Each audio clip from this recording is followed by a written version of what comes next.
पुस्तक 21, अध्याय 11, देवराज से मुलाकात। विशाल आदिम अराजकता में विचरण करते हुए किसी को खजानों को पहचानना आना ही था। अगर आप किसी खजान को बिना पहचाने देख लें और आगे निकल जाएं, तो ये कितना हास्यास्पद होगा। विश्व देवता नॉर्थरेस्ट ने स्वाभाविक रूप से कई अभिलेख छोड़े थे, जिससे जी निंग को उन खजानों की पहचान करने में मदद मिली जिनकी उसे इस समय सबसे ज्यादा जरूरत थी। आओ, निंग ने इच्छा की और एक गंदा सा दिखने वाला बर्तन उसकी ओर उड़ाया। निंग ने ये हंडा एक कैद किए गए स्वर्ग के देवता से प्राप्त किया था। उस स्वर्ग के देवता ने हंडे को प्राप्त करने के बाद उसका काफी विश्लेषण किया था, लेकिन उसे ये ठीक से पता नहीं था कि इसका उपयोग कैसे किया जाए। दरअसल उसके संप्रदाय के जिन वरिष्ठों से उसने पूछा था, उन्हें भी इसका उत्तर नहीं पता था। एक पंचतत्वों वाली कड़ाही। निंग ने धीरे से सिर हिलाया। मैंने सोचा था कि अंडमान झील छोड़ने के बाद मुझे ऐसी कोई चीज बनाने के लिए जरूरी सामान जुटाने में समय और मेहनत लगानी पड़ेगी। अब मुझे एहसास हुआ कि मेरे पास पहले से ही एक है, और यह एक प्रोटोकॉस्मिक आत्मा खजाने के स्तर का है। हालांकि विश्व देवता नॉर्थरेस्ट जैसे किसी व्यक्ति की नजर में ये कुछ भी नहीं है, फिर भी मैं शायद उतना अच्छा नहीं बना पाऊंगा। 5 तत्वों के कड़ाहों का उपयोग जादुई खजानों को नष्ट करने के लिए किया जाता था। ठीक है, उन्हें नष्ट कर दो। कीमती वस्तुओं और खनिजों के साथ साथ जादुई वस्तुओं को क्षतिग्रस्त या अक्षत इन कड़ाहों में डाला जा सकता था। उन्हें पूरी तरह से नष्ट कर दिया जाता था और फिर 5 प्रकार के पंचतत्वों के सार में परिवर्तित कर दिया जाता था। धातु, लकड़ी, जल, अग्नि, पृथ्वी। आदिकालीन अराजकता से उत्पन्न लगभग हर एक खजाने को पिघलाकर पंचतत्वों के सार में बदला जा सकता था। यहाँ तक कि आदिकालीन अराजकता को भी पंचतत्वों में परिवर्तित किया जा सकता है। निकाले गए सार का उपयोग नए जादुई खजाने बनाने के लिए किया जा सकता है, क्योंकि जिन खजानों में ये तत्व मिलाए जाते हैं उनमें कुछ परिवर्तन हो जाते हैं। निंग को इस तरह के हंडे की सख्त जरूरत थी, क्योंकि वह क्षतिग्रस्त तलवार विश्व देवता नॉर्थरेस्ट द्वारा छोड़ा गया सबसे महत्वपूर्ण खजाना था। Violet jewel. हालांकि इसका मूल सार बरकरार है, तलवार खुद इतनी बुरी तरह क्षतिग्रस्त हो गई है कि टूटने के कगार पर है। तलवार इतनी बुरी तरह क्षतिग्रस्त हो गई है कि अब इसे युद्ध में इस्तेमाल करना संभव नहीं है। मुझे इसे ठीक करने के लिए पंचतत्व सार का उपयोग करना होगा। यदि पर्याप्त पंचतत्व सार दिया जाए तो वायलट ज्वेल की शारीरिक संरचना को इतना सुधारा जा सकता है कि उसे फिर से युद्ध में इस्तेमाल किया जा सके। तब तक यह निश्चित रूप से एक साधारण अराजकता हथियार से कहीं अधिक शक्तिशाली हो जाएगा। 5 तत्वों का और अधिक सार मिलने पर वायलट ज्वेल की पूरी तरह से मरम्मत की जा सकती है, जिससे उसे अपनी पूर्व शक्ति पुनः प्राप्त करने में सहायता मिलेगी। अराजकता के खजानों से भी बेहतर हथियार पाने के बदले में कुछ पंचतत्वों का सार खर्च करना। निंग तो तैयार ही थी। इतने साल पहले विश्व देवता नॉर्थरेस्ट के प्रयास पूरी तरह से अपनी सच्ची आत्मा के क्षय को रोकने का उपाय खोजने पर केंद्रित थे। उनका ध्यान जीवित रहने पर था, इसलिए वे पंचतत्वों की कड़ाही बनाने में समय बर्बाद नहीं करना चाहते थे और न ही उन खजानों को इकट्ठा करना चाहते थे जिनकी जरूरत पंचतत्वों के सार को पर्याप्त मात्रा में परिष्कृत करने के लिए होती। जहाँ तक विश्व देवता नॉर्थरेस्ट का सवाल था, खजाने की मरम्मत उनके लिए किसी काम की नहीं थी। जीवित रहना ही असली मायने रखता था। उठना। निंग के पास स्वाभाविक रूप से 5 तत्वों वाली कड़ाई का इस्तेमाल करने की तकनीकें थीं। वह उसे नए सिरे से बनाने में भी सक्षम था, सिर्फ इस्तेमाल करने में तो दूर की बात थी। हालांकि पेंजिया के एम्पायरियन देवता, जो पहले इस कड़ाही के मालिक थे, इन तकनीकों से अनभिज्ञ थे। दरअसल उनके कुल ने तो इसके बारे में कभी सुना भी नहीं था। सामान्यतः केवल आदिकालीन अराजकता की प्रमुख शक्तियों के पास ही पंचतत्वों की कड़ाही तक पहुंच होती थी, क्योंकि केवल सच्चे शक्तिशाली व्यक्ति ही इतने सारे कीमती खजानों को कड़ाही में डालकर उन्हें नष्ट करने के लिए तैयार होते थे। निंग के पास इतने सारे खजानों का एकमात्र कारण ये था कि उसके पास कारागार की दुनिया थी। गड़गड़ाहट। मटमैली सी दिखने वाली पंचतत्वों की कड़ाही अनगिनत सालों से खामोश थी, और अब आखिरकार उसे अपनी चमक दिखाने का मौका मिला था। उसके 5 हैंडलों से प्रकाश की 5 किरणें निकलकर आसमान की ओर उठ रही थीं। जाओ। निंग ने कड़ाही की ओर इशारा किया और 10 उच्च श्रेणी के शुद्ध यांत खजाने तुरंत उसमें डाल दिए गए। निंग पहले ही कारागार जगत के सभी एम्पायरियन देवताओं और दिव्य अमरों पर विजय प्राप्त कर चुका था, और उसके पास उच्च श्रेणी के शुद्ध यांत खजाने की एक बड़ी मात्रा थी। हर एक एम्पायरियन देवता और दिव्य अमर के पास काफी संख्या में थे। उदाहरण के लिए दिव्य अमर लियांकियू के पास 700 से ज्यादा उड़ने वाली तलवारें थीं। एक कैदी के पास 10,000 से ज्यादा उच्च श्रेणी के शुद्ध यांत खजाने थे। निंग ने इसे परखने के लिए 10 डाल दिए। हिस्स। जैसे भट्टी में बर्फ फेंकी जा रही हो, वैसे ही फुफकारने और चटकने की आवाजें सुनाई दे रही थीं, क्योंकि सभी 10 शुद्ध यांत खजाने पूरी तरह से नष्ट हो गए थे और पीछे केवल कुछ छोटे छोटे मलबे के टुकड़े रह गए थे। 5 तत्वों का सार कड़ाही के भीतर स्थित 5 तत्वों के धारण क्षेत्र में प्रवाहित हो रहा था। कितना बर्बर। निंग ने इशारा किया और फुसफुसाहट की एक श्रृंखला के साथ कम से कम 10,000 उड़ने वाले शटलों का एक घना समूह पंचतत्व कड़ाही में उड़ गया। Crack crack crack crack. सभी शुद्ध यांत खजाने टूटने लगे। ओह। निंग को एहसास हुआ कि उसकी ऊर्जा तेजी से कम हो रही थी। उसने जल्दी से एक शुद्ध यांत अमर गोली निकाली और उसे अपने मुंह में डाल लिया। विश्व देवता नॉर्थरेस्ट ने मुझे ये बताना ही भूल गए कि 5 तत्वों की कड़ाही का इस्तेमाल खजानों को नष्ट करने और उन्हें सार रूप में परिष्कृत करने की प्रक्रिया में बहुत ज्यादा ऊर्जा खर्च होती है। लेकिन वह ये भूल गया था कि जिस क्लोन का इस्तेमाल वह कड़ाही को नियंत्रित करने के लिए कर रहा था, उसमें आखिरकार एक तृतीय स्तरीय शुद्ध यांत जिंदन ही था। विश्व देवता नॉर्थरेस्ट एक विश्व देवता थे। उनके लिए कड़ाही द्वारा खर्च की गई ऊर्जा की मात्रा नगण्य थी। जाने का समय हो गया है। निंग ने वायलेट ज्वेल की मरम्मत के लिए खजानों को सार में परिशोधित करने हेतु एक क्लोन पीछे छोड़ दिया। बाकी 17 क्लोनों को उसने कारागार से बाहर निकाल दिया। विश्व देवता नॉर्थरेस्ट द्वारा छोड़े गए 98 पत्थर के स्तंभ और जेड मंदिर भी कारागार में रख दिए गए थे। निंग उन्हें वापस ले आया था, क्योंकि निंग जिस पॉकेट आयाम में था वह उसके जाते ही ढह गया था। उस पॉकेट आयाम का मूल वायलेट ज्वेल नामक तलवार थी। निंग के उसे ले जाने के बाद पॉकेट आयाम स्वाभाविक रूप से बिखर जाएगा और उसके जाने का कोई निशान नहीं बचेगा। उस जमे हुए तारे की सतह पर एक सफेद वस्त्रधारी युवक फिर प्रकट हुआ। उसके बाकी 16 शरीर उस संपदा खजाने में स्थित थे जिसे वह अपने साथ ले जा रहा था, और उनमें से 15 शरीर बर्फ की आग से जिंदन गलाने की तकनीक के प्रशिक्षण पर केंद्रित थे। जैसा कि निंग ने देखा, उसके मुख्य शरीर के 18 प्रतिरूपों में से 17 को अपने जिंदान उन्नत करने होंगे। वह एक को इसलिए छोड़ने वाला था क्योंकि वह उसे कारागार में छोड़कर कड़ाही चलाने पर ध्यान केंद्रित करने वाला था।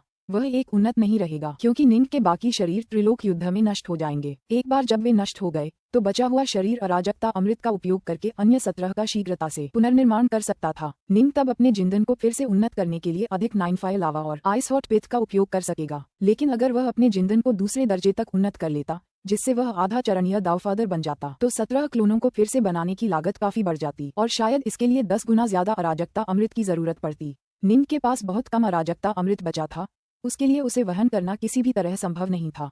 160,000 किलोग्राम 9 फायर लावा, 160,000 किलोग्राम आइस हॉट पिथ। यह मेरे असली शरीर के 15 क्लोन और मेरे प्राइमल ट्विन के 17 क्लोन के लिए पर्याप्त होगा। निंग ने सिर हिलाया। बाकी की मात्रा के लिए उसने सब कुछ जेल की दुनिया में ही छोड़ दिया। निंग अपने असली शरीर और अपने प्राइमल ट्विन दोनों का एक बीज पीछे छोड़ने वाला था, बस सुरक्षा के लिए। कोई भी भविष्यवाणी नहीं कर सकता था कि इस विपत्ति में क्या होने वाला है। हालांकि अब वह बहुत अधिक शक्तिशाली था, फिर भी निंग सतर्क रहने वाला था। ईश्वर राजा से मिलने का समय आ गया है। फुश, निंग जमे हुए तारे से बाहर उड़ गया। अभी डियचेजर दुनिया के लिए युद्ध, कर्म भाग्य के लिए युद्ध में एक निर्णायक क्षण था। उसके कई दोस्त और भाई युद्ध में मारे गए थे, जिससे निंग भी युद्ध में भाग लेना चाहता था। और सचमुच अब उसके पास बदलाव लाने की शक्ति थी। तथाकथित सर्वशक्तिमान दूत। निंग को पूरा विश्वास था कि वह इससे निपट सकता है, लेकिन ऐसा करने से पहले उसे यूवेई को बचाना था। वरना एक बार जब वह डियचेजर दुनिया पर अपनी पूरी शक्ति प्रकट कर देगा तो गॉड किंग शायद दोबारा सोचेगा और एक बार फिर यूवेई का इस्तेमाल उसे ब्लैकमेल करने के लिए करेगा। इस प्रकार उसे सबसे पहले अपनी पत्नी को बचाना था, तभी वह डियचेजर दुनिया में वापस लौट सकता था। फुश, ग्रैंडजिया के उत्तरी समुद्र में कहीं से एक सफेद वस्त्रधारी युवक प्रकट हुआ। हालांकि सीमलेस गेट ग्रैंडजिया के लिए हुए युद्ध में हार गया था, फिर भी उन्होंने दुनिया पर बार बार छोटे मोटे हमले किए थे। सच्चे अमर डोंगियान की ऐसी ही एक झड़प में मृत्यु हो गई थी। ओह, निंग ने अपनी हृदय शक्ति को फैलाया और जल्दी से उत्तरी समुद्र में सीमलेस गेट के ठिकानों में से एक की खोज की। मैं डार्क नॉर्थ हूँ, मैं आपके सीमलेस गेट के गॉड किंग से बात करना चाहता हूँ, तुरंत रिपोर्ट बनाओ। निंग ने मन ही मन संदेश भेजा। बेस पर सिर्फ एक दिव्य अमर ही तैनात था। निंग का मानसिक संदेश सुनकर वह बुरी तरह डर गया। वह ग्रैंडजिया का था। स्वाभाविक रूप से वह जीनिंग, एम्पायरियन देवता डार्कनॉर्थ की महान शक्ति के बारे में जानता था। डार्कनॉर्थ वह व्यक्ति था जिसने तीनों लोकों में विचरण किया था और सीमलेस गेट के कई सदस्यों का वध किया था। दिव्य अमर ने बाकी सब कुछ एक तरफ रख दिया और तुरंत अपने स्वामी को रिपोर्ट दी। डियचेजर प्रमुख दुनिया। काले वस्त्र पहने देवराज और देवमाता शैतान हाथ दोनों महल की दीवारों पर खड़े होकर अपने सामने फैले विशाल जंगल को घूर रहे थे। निर्बाध द्वार की विशाल सेना जंगल में छाई हुई थी और वे दुश्मनों को युद्ध में शामिल होने के लिए बुला रहे थे। वे अपनी किलेबंदी के पीछे ही रहते हैं, बाहर आकर लड़ने की हिम्मत नहीं जुटा पाते। काले वस्त्रधारी गॉड किंग हंसा। कल नुवा गठबंधन के कई सच्चे देवता और दैवीय पिता महल में उतरे। ऐसा लगता है कि वे इस युद्ध के बारे में विचार विमर्श कर रहे हैं। दैवीय पिता शैतानी हंसी हंसी, हम ये महाशक्तियाँ किस तरह के विचार सोच सकती हैं? सभी चीजों के दूतों की रचना सभी चीजों के स्वामी ने की थी। क्या नुवा गठबंधन को लगता है कि वे भी इस स्तर का गोलेम बना सकते हैं? वे ऐसा कैसे कर सकते थे? सभी चीजों का स्वामी दो अराजक दुनियाओं में तबाही लाने और उन दोनों को लगभग नष्ट करने में सक्षम था। काले वस्त्रधारी देवराज हंसे। मां नुवा द्वारा छोड़ी गई सुरक्षात्मक संरचनाएं भी दूतों का सामना नहीं कर पा रही हैं। वे निश्चित रूप से हारेंगे, है ना? देवी मां शैतान हाथ ने हैरान होकर देवराजा की ओर देखा। काले वस्त्रधारी देवराज हंसे। कोई बात नहीं, एक युवक मुझसे मिलना चाहता है। एक जवान लड़का। डैडमदर डेविलहैंड हैरान थी। कौन? वह जीनिंग बच्चा, जिसने एक बार मुझे उसके सामने अपना सिर झुकाने के लिए मजबूर किया था। काले वस्त्र पहने गॉड किंग धीरे से हंसा। जीनिंग, डाउनडर डेविलहैंड ने सिर हिलाया। एक साधारण स्वर्गिक देवता, सच्चा अमर। जल्दी करो और इस छोटी सी बात को निपटाओ। हमारे सामने ये युद्ध वह निर्णायक धुरी है जिस पर कर्म भाग्य के युद्ध में हमारी जीत की संभावनाएं निर्भर करेंगी। यही वास्तव में मायने रखता है। हाँ चाची स्वामी, काले वस्त्रधारी गॉड किंग ने सहमति व्यक्त की। पुस्तक 21, अध्याय 12, इच्छाधारी सोच। ग्रैंडजिया की दुनिया। महान डाकनॉर्थ सागर के ऊपर एक द्वीप। जी निंग अपने सामने का नजारा देख रहा था। हालांकि सर्दी का मौसम था, लेकिन इस द्वीप की स्वाभाविक गर्मी ने इसे हमेशा बसंत ऋतु में रखा हुआ था। द्वीप फूलों से खिल रहा था और देखने में बेहद खूबसूरत था। वरिष्ठ प्रशिक्षु बहन, हम जल्द ही फिर मिलेंगे। हमारा परिवार फिर से एक हो जाएगा। निंग को अब भी याद था कि बरसों पहले वह कैसी दिखती थी जब वह उसे तलवारबाजी का अभ्यास करते हुए देखकर अपने पेट पर हाथ फेरती थी। वह गर्म, प्यार भरा माहौल, शिनोंग की दवा के नष्ट होने और उसकी आत्मा के टूटने के बाद से वह पूरी तरह से गायब हो गया था। उसे वापस पाने के लिए निंग ने अपनी जान जोखिम में डाल दी थी और वह सब कुछ किया जो वह कर सकता था। शुक्र है वह इतना भाग्यशाली था कि उसे 9 हॉर्न लाइटनिंग सरपेंट से बचने की तकनीक हासिल हुई थी। वह इतना भाग्यशाली था कि उसके पास शक्तिशाली हृदय बल था और वह इतना भाग्यशाली था कि वरिष्ठ फूक्सी ने उसके लिए राहु संरचना का निर्माण किया था। यही कारण था कि वह निर्बाध द्वार को अपना सिर झुकाने पर मजबूर कर पाया था। आखिरकार वह और उसकी बेटी अपनी पत्नी से फिर मिलने वाले थे। वे तीनों एक बार फिर एक परिवार की तरह मिल जाएंगे। गड़गड़ाहट, शक्ति की एक लहर सी छा गई। चौंककर निंग ने अपना सिर घुमाकर देखा। दूर एक ऊंची पगडंडी के अंत में एक काले वस्त्रधारी आदमी खड़ा था। काले वस्त्रधारी आदमी मुस्कुराते हुए उसकी ओर धीरे धीरे बढ़ा। ये द्वीप बुरा नहीं है, ये काफी सुंदर है। तुम्हारा प्राइमल ट्विन डेचेजर दुनिया में ही रहता है, लेकिन तुम्हारा असली शरीर प्रकट हो गया है। लगता है तुम अंडमान झील से निकले हो। हाँ, निंग ने सिर हिलाया। दुर्जेय, दुर्जेय। काले वस्त्रधारी गॉडकीप ने प्रशंसा की एक आह भरते हुए सिर हिलाया। सच कहूं तो जी निंग, हालांकि हम दोनों दुश्मन पक्ष में हैं, फिर भी मैं मानता हूं कि मैं इस बात से बहुत हैरान और प्रभावित हूं कि तुम सिर्फ 600 सालों में ही अंडमान झील से बाहर निकलने में कामयाब हो गई। जुएमिंग आदिम युग में आया था और केवल त्रिलोक युग में ही बच निकला था। निंग ने कहा, मैं बाहर आ गया हूँ। क्या अब समय नहीं आ गया है कि तुम अपना वादा निभाओ? क्या तुम मेरे द्वारा मांगे गए खजाने लाए हो? काले वस्त्रधारी गॉडकिंग हंसे। जैसा मैंने शुरू में कहा था, मैं यूवेई की आत्मा तुम्हें तभी दूंगा जब तुम मुझे खजाने दे दोगे। मैं उन्हें लाया हूँ। निंग की हृदय गति अनियंत्रित रूप से तेज होने लगी, लेकिन वह शांत रहने में सक्षम था। मुझे विश्वास है कि आपके पास अन्य 2 खजाने हैं, लेकिन आइस हॉट लीफ का क्या? काले वस्त्रधारी गॉडकिंग हंसा। निंग ने हाथ हिलाया। एक अर्ध पारदर्शी क्रिस्टलीय आइस हॉट लीफ अचानक प्रकट हुआ, जो उसके हाथों के ऊपर तैर रहा था। ये सचमुच एक आइस हॉट लीफ है। काले वस्त्र पहने गॉडकिंग ने उसे ध्यान से देखा। उसकी आंखों में हल्का सा नशा था। यह वाकई बहुत खूबसूरत है, जैसा कि किंवदंतियों में कहा गया है। ये पहली बार है जब मैंने आइस हॉट लीफ को साक्षात देखा है। ठीक है, अब आप इसे नष्ट कर सकते हैं। इसे नष्ट कर दो। निंग का दिल बैठ गया। इसका क्या मतलब था? उसे आइस हॉट लीफ लाने और फिर उसे नष्ट करने के लिए क्यों कहा जा रहा था? अब जब मैंने इसे देख लिया है, तो अब यह मेरे किसी काम का नहीं है। काले वस्त्रधारी गॉडकिंग ने निंग की ओर देखा। मैं तो बस इसे देखने का मौका चाहता था। बस, मैं आपके लिए वो खजाना लाया हूँ जो आपने मांगा था। कृपया मेरी वरिष्ठ प्रशिक्षु बहन की आत्मा मुझे वापस दे दीजिए। निंग ने तुरंत कहा। आहा, काले वस्त्रधारी गॉडकिंग ने एक कान फाड़ देने वाली, एक जोरदार, एक पागलपन भरी हंसी हंसी। वह इतना हंसा कि उसकी आंखों से आंसू निकलने ही वाले थे। उसका पूरा शरीर हंसी से कांप उठा और उसने निंग की ओर कांपता हुआ हाथ उठाया। ओह जी निंग, और सोचो कि तुम इस युग की अद्वितीय प्रतिभा हो। क्या तुम अब तक नहीं समझी? जब मैंने तुम्हें आइस हॉट लीफ लाने के लिए कहा था, तो मैं बस तुम्हें अंडमान झील में जबरदस्ती ले जाना चाहता था। वह पत्ता, बाकी खजाने, हालांकि एक पिता के रूप में वे मेरे लिए कुछ उपयोगी हैं, लेकिन सीमलेस गेट के लिए वे कुल मिलाकर अर्थहीन हैं। क्या तुमने सच में सोचा था कि मुझे उन 3 खजानों की परवाह होगी? मैं बस यही चाहता था कि तुम अंडमान झील में प्रवेश करो। हालांकि तुम 600 साल बाद बाहर निकलने में कामयाब रहे। ये काफी था। हमारा 3 लोकों में घुसपैठ का चरण पूरा हो गया है। हमारा सीमलेस गेट डेचेजर दुनिया में तुम्हारे नुवा गठबंधन के खिलाफ लड़ रहा है और जल्द ही कर्म भाग्य का पूरा युद्ध समाप्त हो जाएगा। घुसपैठ का चरण समाप्त हो गया है। अब इससे कोई फर्क नहीं पड़ता। काले वस्त्रधारी गॉडकिंग ठहाका मारकर हंस पड़े। अगर तुम सिर्फ 1 या 2 शताब्दियों के बाद बाहर आ जाते, तो शायद मुझे कुछ और सोचना पड़ता, लेकिन 600 साल, अब तुम कोई खतरा नहीं रहे। बिल्कुल भी कोई खतरा नहीं है। आजकल हमारे सीमलेस गेट की सेनाएं विशाल सेनाओं में भेजी जाती हैं। तुम उस कमजोर राहु जैसी संरचना वाले एक साधारण सच्चे अमर। तुम क्या कर सकते हो? काले वस्त्रधारी गॉडकिंग पागलों की तरह कान फाड़ देने वाली हंसी के साथ दहाड़ते रहे। बरसों पहले निंग ने गॉडकिंग को अपना सिर झुकाने पर मजबूर कर दिया था।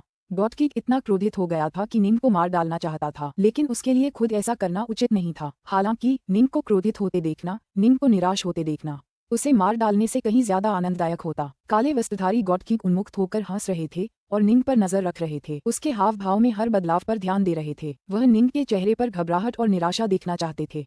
तभी उनके हृदय का दानव शांत होगा। अन्य अमर साधक अपने अंधकार में पक्ष से भयभीत हो सकते हैं, लेकिन गॉडकिंग दानव हृदय भगवान की कलाओं के साधक थे। वह स्वयं एक मानसिक शैतान के साक्षात अवतार थे, जबकि उनके स्वामी दानव हृदय के भगवान थे। लेकिन वह निराश था। निंग बस वहीं खड़ा रहा। वहीं खड़ा रहा, कोई प्रतिक्रिया नहीं की। दरार अचानक कुछ टूटता हुआ सा लगा। वह महिला जो चुपचाप आनंदपूर्वक अपने चेहरे पर मुस्कान के साथ नींद को तलवार चलाने का प्रशिक्षण लेते हुए देख रही थी, वह कभी वापस नहीं आ रही थी। दर्द, नींद को अपने दिल में असहनीय दर्द महसूस हुआ।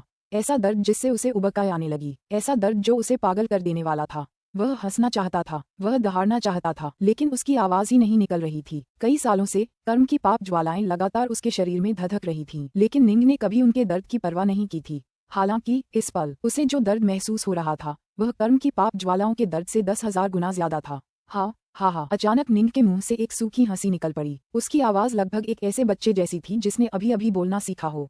आहा आहा हा आहा हा हा। निंग जोर जोर से हंसने लगा। आखिरकार वह हंसने लगा और उसके आंसू भी गिरने लगे। ये देखकर काले वस्त्रधारी देवराज ने आखिरकार एक संतुष्ट मुस्कान बिखेरी। ये तो वैसा ही था, यही वह प्रतिक्रिया थी जिसकी उसे उम्मीद थी। कुछ पल के लिए अभी अभी उस आदमी ने कोई प्रतिक्रिया नहीं दी थी। आहा हा हा, मुझे तो हमेशा से पता था कि तुम मेरे भरोसे के लायक नहीं हो। निंग की आंखें अब पूरी तरह लाल हो गई थीं। वह जोर से हंसा। मुझे तो हमेशा से पता था, तुम देवराज इंसानों के दिलों से खेलते हो, तीनों लोगों में अराजकता फैलाते हो। तुम्हारे वादों पर भरोसा कैसे किया जा सकता है, लेकिन मैंने फिर भी यकीन करना चुना और मैं अंडमान झील में भी घुस गया और जल्द से जल्द लौटने की पूरी कोशिश की। मैं तो बेसब्री से दौड़कर यहाँ तक आई थी कि वो 3 खजाने तुम्हें सौंप दूं। मुझे पता था कि तुम्हारे वादे बेकार हैं, लेकिन फिर भी मैं आए। मैंने उम्मीद का दामन थामा, उम्मीद का एक छोटा सा टुकड़ा। उम्मीद कि वो वापस आ पाएगी। मुझे उम्मीद थी कि वह वापस आ सकेगी। ब्राइट मून और मैं, हमें उसकी बहुत याद आती है।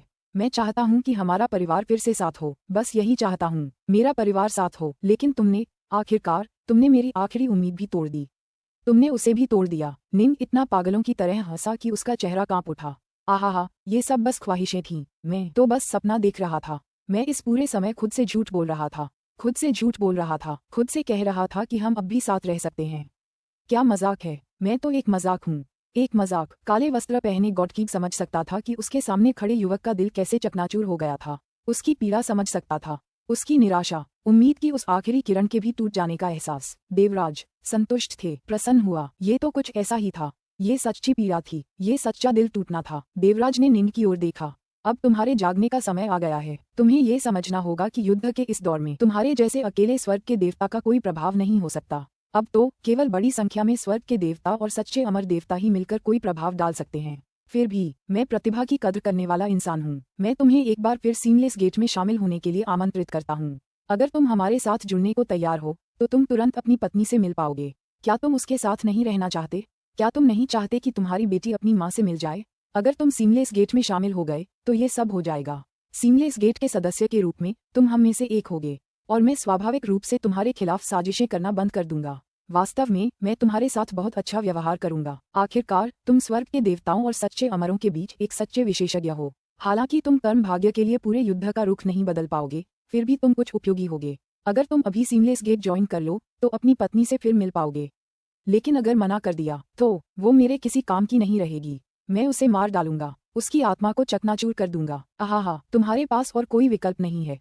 काले वस्त्रधारी गॉड किंग ने निंग की ओर देखा। निंग अभी भी हंसी से झुकी हुई थी। मजाक, मैं भी एक मजाक हूँ, धन्यवाद। निंग ने अपनी पीठ सीधी की और अपना सिर उठाकर काले वस्त्रधारी गॉड किंग को बिना पलक झपकाए घूरने लगा। काले वस्त्रधारी गॉड किंग का दिल धड़क उठा। कैसी नजर थी वो, इतनी जबरदस्त हृदय शक्ति, इतनी भयानक नजर। अगर ये किसी आम इंसान की नजर होती तो गॉड किंग को जरा भी फर्क नहीं पड़ता, लेकिन ये तो जी निंग थी जो हृदय शक्ति के चौथे चरण में पहुंच चुकी थी। काले वस्त्र पहने गॉड किंग समझ गया कि उस नजर के पीछे एक अंतहीन, धधकती, जलती हुई नफरत थी जिसे बुझाने के लिए तीनों लोगों का सारा पानी भी काफी नहीं था। मारने की इच्छा उसकी आत्मा में समा गई थी, उसकी सच्ची आत्मा में। मेरी उम्मीदों पर पानी फेरने के लिए शुक्रिया, मेरे ख्वाबों को खत्म करने के लिए शुक्रिया, शुक्रिया मुझे मेरे सारे शकों से आजाद करने के लिए। चलो धीरे धीरे आगे बढ़ते हैं, तुम और मैं। दिन अभी बाकी है, जल्द ही मैं तुम्हारे द्वारा किए गए हर काम के लिए तुम्हारा उचित धन्यवाद जरूर करूंगा। बोलने के बाद निंग मुड़ा और चला गया और प्रकाश की एक लकीर में बदल गया। अगर तुमने मना किया तो तुम्हारी पत्नी मेरे किसी काम की नहीं रहेगी, मैं उसे मार डालूंगा। काले वस्त्रधारी गॉड किंग ने तुरंत उसके पीछे चिल्लाते हुए कहा। मेरी पत्नी पहले ही मर चुकी है, मैंने उसे मार डाला। निंग की आवाज हवा में गूंज उठी, लेकिन वह खुद ब्रांजिया से पहले ही जा चुका था। पुस्तक 21 अध्याय 13। अब से 1 महीना बाद काले वस्त्र पहने गॉड किंग द्वीप पर खड़े होकर आसमान की ओर देख रहे थे। जी निंग पहले ही वहां से जा चुके थे। काले वस्त्रधारी देवराज ठंडी हंसी हंसा। उसे प्रेम की गहरी परवाह है, फिर भी वह उसे तोड़ सकता है। काफी प्रभावशाली व्यक्ति है। आम दिनों में तो मुझे तुम्हारी चिंता करनी पड़ सकती है, लेकिन अभी युद्ध पूरे जोरों पर है। जल्द ही बड़ी बड़ी शक्तियां भी बड़े पैमाने पर खत्म होने लगेंगी। एक अकेला स्वर्ग का देवता, एक मामूली पात्र से ज्यादा कुछ नहीं। फुफकार। काले वस्त्रधारी देवराज भी पीछे छूट गए। पीछे बस एक ही चीज बची थी, वह खूबसूरत द्वीप जहां अनगिनत फूल खिलते रहते थे। हिरण शिकार दुनिया। निर्बाध गढ़ की दीवारों के ऊपर दैवीय शक्ति का देवता और काले वस्त्रधारी देवराज अपनी सेना को घूरते रहे, जो विशाल जंगल में फैली हुई थी। उनकी सेना युद्ध के लिए पुकार रही थी, लेकिन नुवा गठबंधन ने आगे आकर लड़ने से इनकार कर दिया। वह छोटा बच्चा, काले वस्त्र पहने गॉड किंग ने अचानक धीमी ठंडी हंसी हंसी। डाउन द डेविल हैंड ने उसकी ओर देखा। जी निंग। काले वस्त्रधारी देवराज हंसे। अभी अभी मैंने अपने एक अवतार को उससे मिलने भेजा था। मैंने थोड़ी देर उसके साथ खेला। डाउन द डेविल हैंड ने शांति से कहा, कर्म भाग्य के लिए युद्ध कितना आगे बढ़ चुका है, ये देखते हुए उसके जैसा एक भी एम्पायरियन भगवान अब हमारे लिए खतरा नहीं है। मुझे पता है, इसीलिए मैं यूवेई की आत्मा उसे वापस नहीं दे सकता, भले ही वह मेरे लिए बेकार हो। जी निंग उसे पाने के बारे में भूल सकता है। काले वस्त्रधारी गॉड किंग ने शांत हंसी के साथ कहा, चिंता मत करो चाची स्वामी, मैं उस बच्चे पर अपना ज्यादा समय बर्बाद नहीं करूंगा। असल में बड़ी तस्वीर ही मायने रखती है, और हमारे सामने मुद्दा कर्म के भाग्य की लड़ाई है। और उस जी निंग का क्या? अगर कोई मौका आया तो मैं उसे खत्म करने के लिए उसका इस्तेमाल करूंगा। अगर कोई मौका नहीं आया तो मैं उससे कोई लेना देना नहीं रखूंगा। उस पर समय और मेहनत बर्बाद करना मेरी ऊर्जा की बर्बादी है। यह अच्छी बात है कि तुम्हें पता है कि क्या मायने रखता है। डाउन द डेविल हैंड ने शांति से सिर हिलाया। Boom boom boom. उनकी सेना एक विस्मयकारी भीड़ के रूप में हवा में उड़ी, जिसने आकाश को ढक लिया जब वे सीमलेस गढ़ में वापस लौट आए।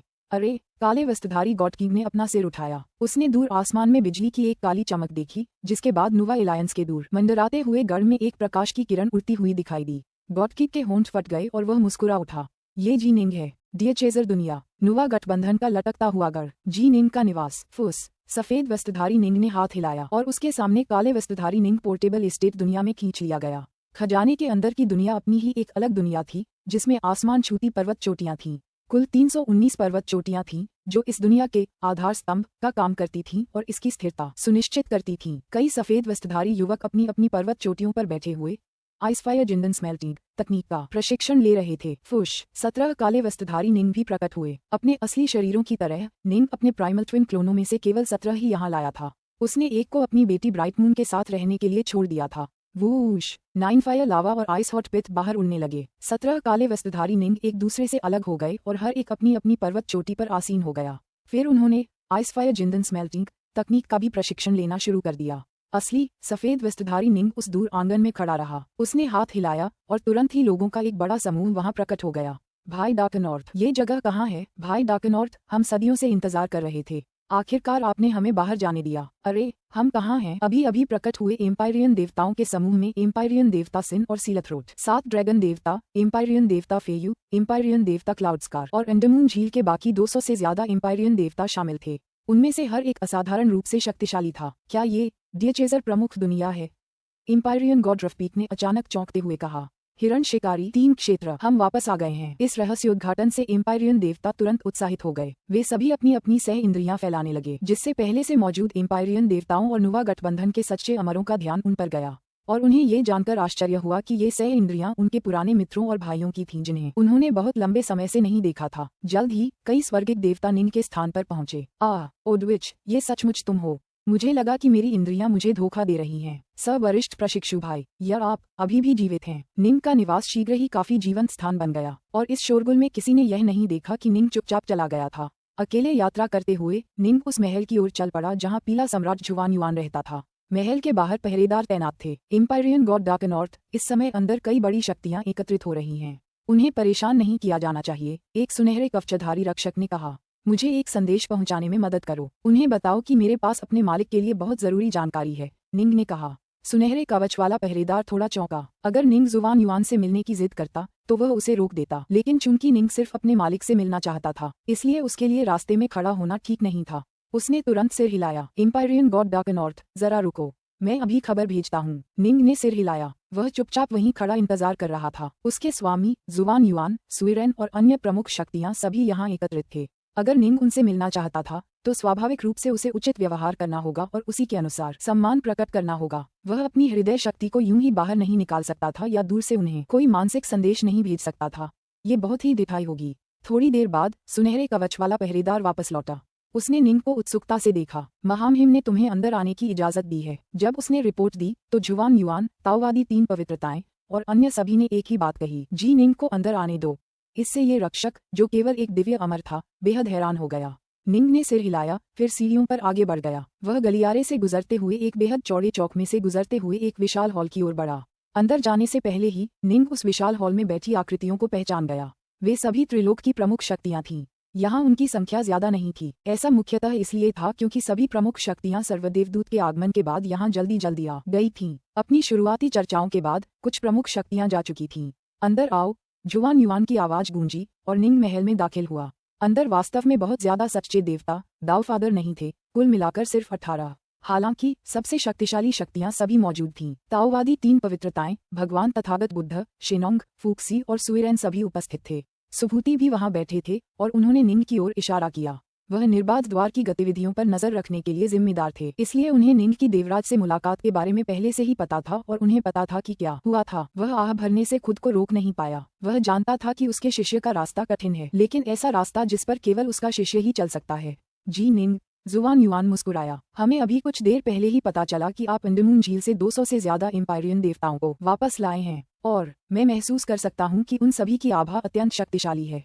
वे सभी सर्वोच्च श्रेणी के एम्पायरियन देवता हैं और उनमें से कुछ तो बेहद शक्तिशाली हैं। कर्म भाग्य के युद्ध के दौरान एम्पायरियन देवताओं के ऐसे समूह की निष्ठा प्राप्त करना हमारे पक्ष के लिए मददगार है। तुम 6 शताब्दियों के बाद बाहर आए, तुम जुएमिंग से कहीं ज्यादा तेज थे, भगवान तथागत ने मुस्कुराते हुए कहा। शिष्य, सुभूति बोला, तुम मुझे क्यों ढूंढ रहे हो? सभी प्रमुख शक्तियां निंग पर नजर रख रही थीं। इन 18 में से सबसे कमजोर भी कुलीन दाओफादर थे। निंग के आने से पहले वे इस सवाल पर विचार कर रहे थे कि सर्वशक्तिशाली दूत से कैसे निपटा जाए। निंग अभी अभी उनके लिए 200 और एम्पायरियन देवता लाए थे, जो उनके लिए एक सुखद समाचार था, क्योंकि इनमें से कई एम्पायरियन देवता उनके शिष्य थे। लेकिन ये बस एक भावनात्मक खुशी थी। वे अच्छी तरह जानते थे कि इन एम्पायरियन देवताओं के आने से बड़े परिदृश्य पर बहुत कम प्रभाव पड़ेगा। पिछली लड़ाई में ही वे लगभग 600 हार गए थे। जहां तक दूत का सवाल है, उसके खिलाफ एम्पायरियन देवताओं और सच्चे अमरों का इस्तेमाल करना बेकार था। एम्पायरियन देवताओं और सच्चे अमरों को पर्याप्त शक्ति प्राप्त करने के लिए संरचनाओं पर निर्भर रहना पड़ता था। पंगु जेनेसिस संरचना का नेतृत्व करने वाले सच्चे अमर जिमिन पहले ही उस सैद्धांतिक अधिकतम शक्ति स्तर पर पहुंच चुके थे जो उनके अनुसार एक एम्पायरियन देवता या सच्चे अमर द्वारा संरचना का उपयोग करते समय प्राप्त की जा सकती थी। उनके पास इससे बेहतर कोई उपाय नहीं था। सभी चीजों का दूत, निंग ने कहा। दूत? सुभूति चौंक गया। सभी प्रमुख शक्तियां चौंक गईं। वे निंग से मिलने के लिए सिर्फ इसलिए तैयार थीं ताकि उसे इतने सारे स्वर्गिक देवताओं को बचाने के लिए धन्यवाद दे सकें। लेकिन अब वे सभी अचानक गंभीर हो गईं। क्या सीमलेस गेट इस स्थान पर जासूसी कर सकता है या छिपकर सुन सकता है? निंग ने पूछा। चिंता मत करो, तीनों लोगों की अनेक प्रमुख शक्तियां यहाँ एकत्रित हैं और हम सभी ने जासूसी रोकने के लिए अपने अपने तरीके अपनाए हैं। यहाँ तक कि स्वर्गीय दास को भी रोक दिया गया है, सुभूति ने कहा। निंग चौंक गया। एक पल बाद उसे एहसास हुआ कि यह सच था। उसे इस जगह पर स्वर्गीय दास का आभास तक नहीं हो रहा था। यह इस बात का प्रमाण था कि वह कितना बेचैन था कि उसे इस बात का एहसास ही नहीं हुआ। बोलो, सुभूति ने अपने शिष्य की ओर देखा। सर्वशक्तिमान दूत बहुत ही दुर्जेय हैं। हालांकि आपके शिष्य के प्रतिरूप 600 वर्षों के बाद अंडमान झील से विदा हो चुके हैं और सभी स्मृतियां एक बार फिर जुड़ गई हैं। आपके शिष्य के पास सर्वशक्तिमान दूत से निपटने का एक तरीका है, निंग ने गंभीरता से कहा। क्या तुम्हारे पास कोई उपाय है? पास बैठे परम दिव्य थंडरगॉड ने भौहें चढ़ाईं। हालांकि उन्हें जी निंग पसंद नहीं थी, लेकिन यह उनके गठबंधन के अस्तित्व से जुड़ा मामला था। वह जी निंग से निपटने के लिए जी जान से कोई उपाय निकालना चाहते थे, लेकिन वहां मौजूद किसी भी महाशक्ति के पास कोई उपाय नहीं था। जी निंग का अचानक ये दावा कि उनके पास कोई उपाय है, थंडरगॉड की भौहें चढ़ गईं। क्या तुम्हें पता है कि सर्वशक्तिशाली दूत की शक्ति एक कुलीन देवता के समान है? तुम्हारे पास एक दिव्य देवता के रूप में इससे निपटने का कोई उपाय है? जब सर्वभूतों का दूत प्रकट हुआ, मैं शहर की दीवारों पर गुरु के पास था, निंग ने आदरपूर्वक कहा। इसका अर्थ स्पष्ट था। वह अच्छी तरह जानता था कि दूत कितना शक्तिशाली था। क्या सचमुच तुम्हारे पास कोई विचार है? आदिकालीन शाही कुल के संस्थापक यू द ग्रेट पास ही बैठे थे। वे खुद को ये सवाल पूछे बिना नहीं रह सके। निंग ने सिर हिलाया। उसकी आंखें अभूतपूर्व आत्मविश्वास और दृढ़ संकल्प से भरी थीं। वरिष्ठ जनों, कृपया मुझे बस 1 महीना दीजिए। अब से 1 महीने बाद मैं, जी निंग, जाकर सर्वदेवदूत से मिलूंगा। युद्ध कोई मजाक की बात नहीं है। इसका अनगिनत अमर और दानवों के जीवन पर असर पड़ेगा। उनकी सेना के सेनापति जुआन युआन ने गंभीर स्वर में कहा। ये जूनियर ऐसा मजाक करने की हिम्मत नहीं करेगा। निंग ने भी उतनी ही गंभीरता से कहा। ठीक है, जुआन युआन ने सिर हिलाया। मुझे विश्वास है कि आप जानते हैं कि युद्ध में कोई भी बेकार वादे नहीं कर सकता। चूंकि आपने वादा किया है, इसलिए अब से 1 महीने बाद मैं अपनी सेना को एक बार फिर सीमलेस गेट पर युद्ध करने का आदेश दूंगा। पुस्तक 21, अध्याय 14। सच्चा शरीर। जी निंग सम्मानपूर्वक विदा हुई। हॉल में मौजूद नुवा एलायंस के शीर्षस्थ लोग निंग को जाते हुए देख रहे थे। फिर उन्होंने एक दूसरे को देखा। जाहिर है उन सभी के मन में कुछ शंकाएं और चिंताएं थीं। सब लोग, क्या आपको विश्वास है कि डार्कनॉर्थ के पास सचमुच कोई समाधान है?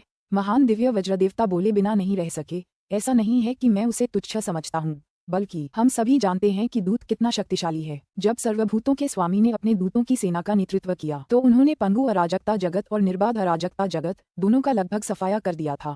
सौभाग्य से माता नुवा ने सफलता प्राप्त की और सभी चुनौती देने वालों को परास्त कर दिया। हालांकि हमारे सामने ये दूत केवल एक दिव्य देवता के अधीन है, फिर भी इसमें निश्चित रूप से एक विशिष्ट दावफादर की शक्ति है। जी निंग, मैं सचमुच सोच भी नहीं सकता कि वह कोई समाधान कैसे निकाल सकता है। मैं भी इसकी कल्पना नहीं कर सकता।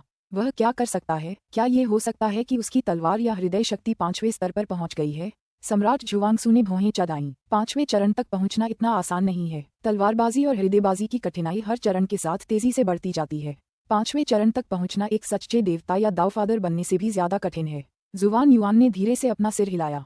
वह अभी अभी अंडमान झील से लौटा है। मेरा अनुमान है कि उसने अंडमान झील में किसी प्रकार का खजाना जरूर हासिल किया होगा, कुछ ऐसा जो उसे एक स्वर्ग के देवता और सच्चे अमर होने के नाते एक कुलीन दावफादर की शक्ति को उजागर करने में सक्षम बनाता है। क्या ऐसा खजाना सचमुच मौजूद हो सकता है? महान दिव्य वज्रदेव हैरान था। वे करते हैं। उदाहरण के लिए, जुवान युआन ने धीरे से कहा, सभी चीजों का दूत। अगर जी निंग के पास भी एक दूत होता तो अंडमान झील पर विजय पाने में उसने जो शक्ति दिखाई थी उसे देखते हुए वह शायद दुश्मन को हरा सकता था। वहां उपस्थित सभी लोगों की आंखें झपक गईं। सब लोग, हम हमेशा से यही अंदाजा लगाते रहे हैं कि अंडमान झील किसी प्राचीन महाशक्ति ने बनाई होगी, है ना? जुवान युआन हंसा। वह महाशक्ति जरूर बहुत शक्तिशाली रही होगी। यह नामुमकिन नहीं कि उसने अपने पीछे एक ऐसा गोलेम छोड़ा हो जो सर्वदेव दूत के बराबर हो, लेकिन जाहिर है ये सिर्फ एक अंदाजा है। दूसरी संभावना यह है कि जी निंग इतना क्रोधित हो गया हो कि उसने खुद को बहुत ज्यादा आंक लिया हो। जी निंग एक स्वर्गिक देवता और सच्चा अमर है। ऐसा कोई तरीका नहीं है कि वह इतना अविश्वसनीय हो। शेनोंग ने शांत स्वर में बोलते हुए भौहें चढ़ाईं। जो व्यक्ति जी निंग को सबसे अच्छी तरह जानता है वही उसका स्वामी है। फूक्सी ने सुभूति की ओर देखा। वहां मौजूद सभी लोग सुभूति की ओर देखने लगे। काफी लोग बोल चुके थे, लेकिन सुभूति ने अभी तक कुछ नहीं कहा था। सुभूति ने भौहें चढ़ाईं, फिर धीरे से कहा, जुवान युआन, ये सबसे अच्छा है कि आप हार की स्थिति में भी तैयारी कर लें। ओह! जुवान युआन चौंका। वहां उपस्थित सभी लोगों के दिल बैठ गए। सुभूति ने और कुछ नहीं कहा। वह निंग के सारे राज सबके सामने नहीं खोलना चाहता था। फिर भी सुभूति के मन में वह सचमुच थोड़ा घबराया हुआ था। वह जानता था कि इतिहास के दौरान आदिकाल से लेकर आज तक प्रेम शब्द ने कई बड़ी शक्तियों को पागल कर दिया है। यहाँ तक कि हो गई जिसका हृदय 5वीं अवस्था में पहुंच चुका था भी इस प्रेम शब्द से बच नहीं पाया। सुभूति स्वयं भी इस बात को लेकर आश्वस्त नहीं थे कि जो कुछ हुआ था उससे निंग को कितना गहरा मानसिक आघात पहुंचा था। ठीक है, मैं पूरी तैयारी करूंगा। जुवान युआन ने सिर हिलाया। 200 से ज्यादा स्वर्ग के देवताओं की वापसी की खबर तेजी से तीनों लोकों में फैल गई। तीनों लोकों के स्वर्ग के देवताओं और सच्चे अमरों ने सुना कि इन सभी लोगों की वापसी जी निंग की बदौलत हुई है। दूर दिव्य लोक में पूर्वी भूमि में लिंग पर्वत बुद्ध जुइमिंग का महल सादा और अलंकृत था। यहाँ केवल 2 नौसिखिए भिक्षु थे जो प्रवेश द्वार की रखवाली करते थे। वे तीनों लोकों में तभी प्रसिद्ध हुए जब वे अंडमान झील से लौटे और फिर एक सच्चे देवता और ताओफादा बनने का प्रशिक्षण लिया। तब से उन्होंने कभी कोई खास हलचल नहीं मचाई, क्योंकि वे यहाँ अकेले एकांत में रहते थे। बुद्ध जुमिंग कमल मुद्रा में बैठे थे। धीरे धीरे उन्होंने अपनी आंखें खोलीं। अंडमान झील, स्वर्ग के देवता डार्कनॉर्थ ने अंडमान झील पर विजय प्राप्त की। क्या डार्कनॉर्थ ने विलाप विश्व देवता और 9 तत्वों का विनाश भी प्राप्त कर लिया है? बुद्ध जुमिंग ने मन ही मन सोचा।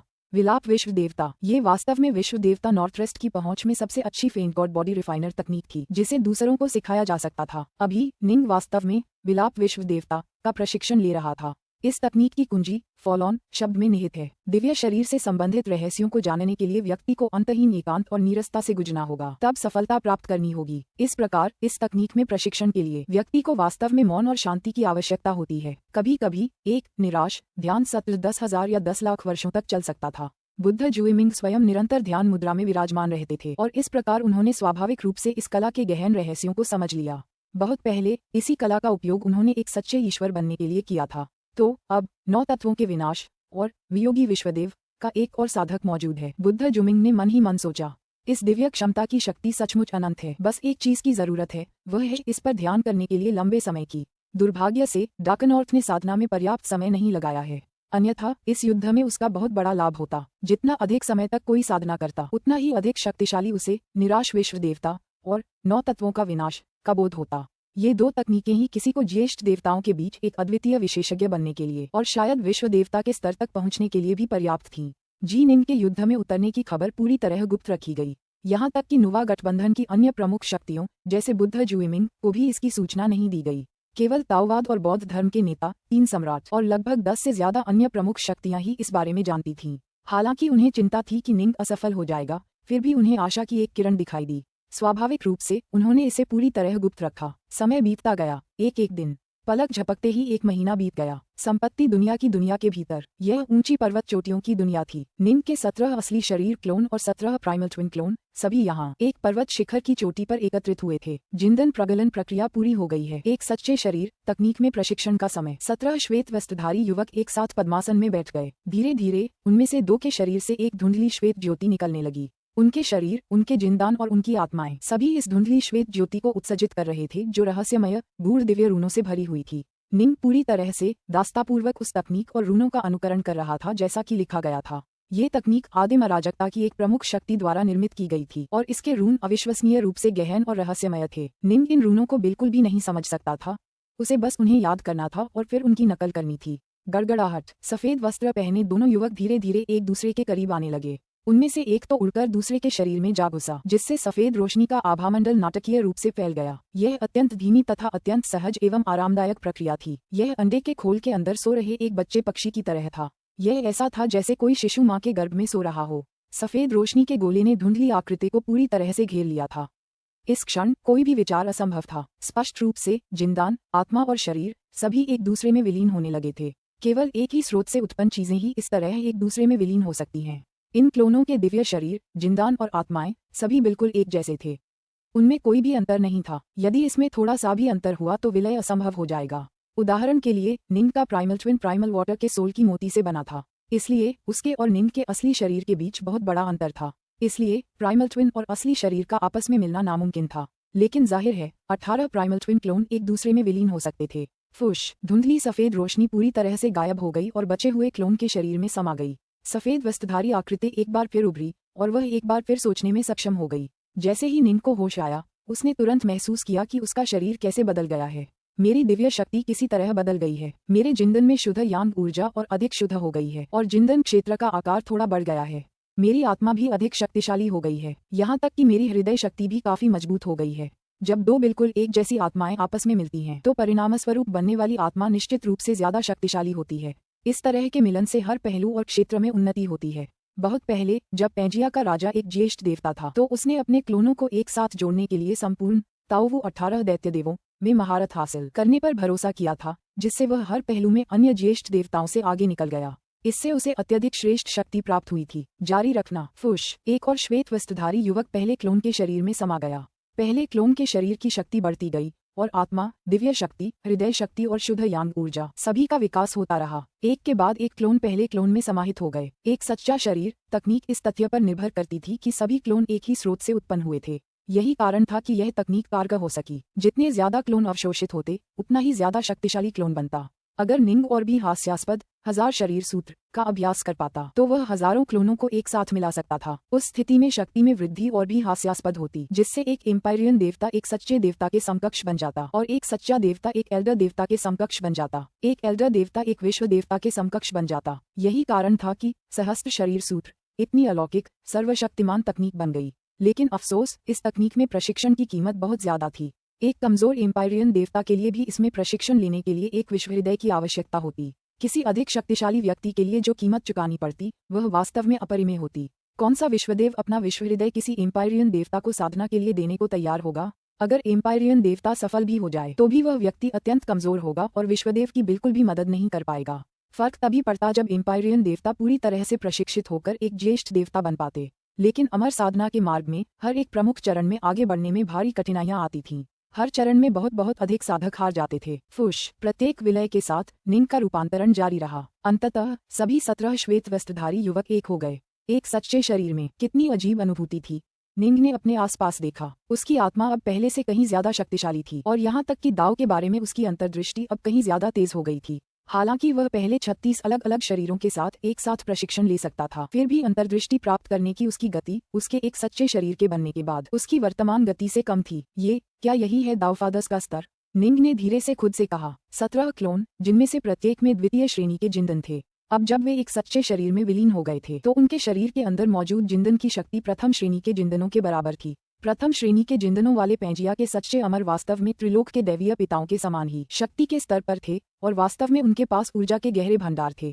मेरी ऊर्जा एक पिता के स्तर पर है। मेरा दिव्य शरीर एक दिव्य देवता की सीमाओं को पार कर गया है। इसे सच्चे ईश्वर के स्तर का आधा कदम माना जा सकता है।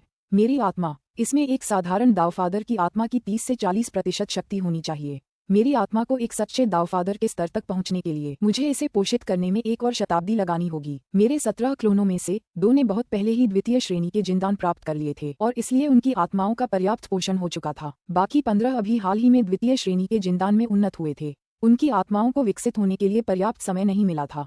निंग इस सिद्धांत को समझ गया। फिर भी ये काफी था। उसके असली शरीर की आत्मा पहले से ही एक साधारण सच्चे अमर की आत्मा से 100 गुना ज्यादा शक्तिशाली थी।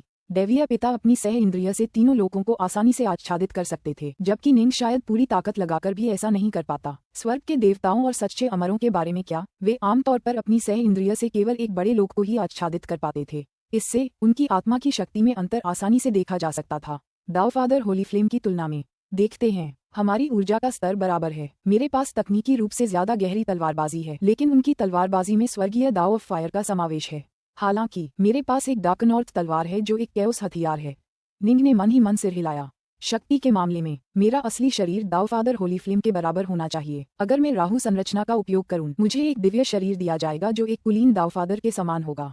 उस स्थिति में मेरी कुल शक्ति दावफादर होली फ्लेम से भी अधिक होगी। सभी चीजों के दूत को हराना ही सरलता होगी। निंग ने अपनी आभा को अपने शरीर में वापस लेने की इच्छा की। तुरंत उसके चारों ओर व्याप्त शक्ति की अविश्वसनीय आभा, जो एक पिता के समान आभा थी, उसके भीतर पूरी तरह से वापस आ गई। यह आभा छिपाने की वह तकनीक नहीं थी जो सुभूति ने उसे सिखाई थी। यह उन अनेक तकनीकों में से एक थी जो विश्वदेव नॉर्थवेस्ट ने उसके लिए छोड़ी थी। आदिकालीन अराजकता में भटकते हुए यदि किसी की शक्ति सभी के सामने प्रकट हो जाए तो वह आसानी से नष्ट हो जाएगा। निंग जिस संपत्ति दुनिया के खजाने में था, वह उसे जेल की दुनिया के एक सच्चे देवता से मिला था। यहाँ तक कि बड़े देवता या अमर पितृ भी उसकी जासूसी नहीं कर सकते थे।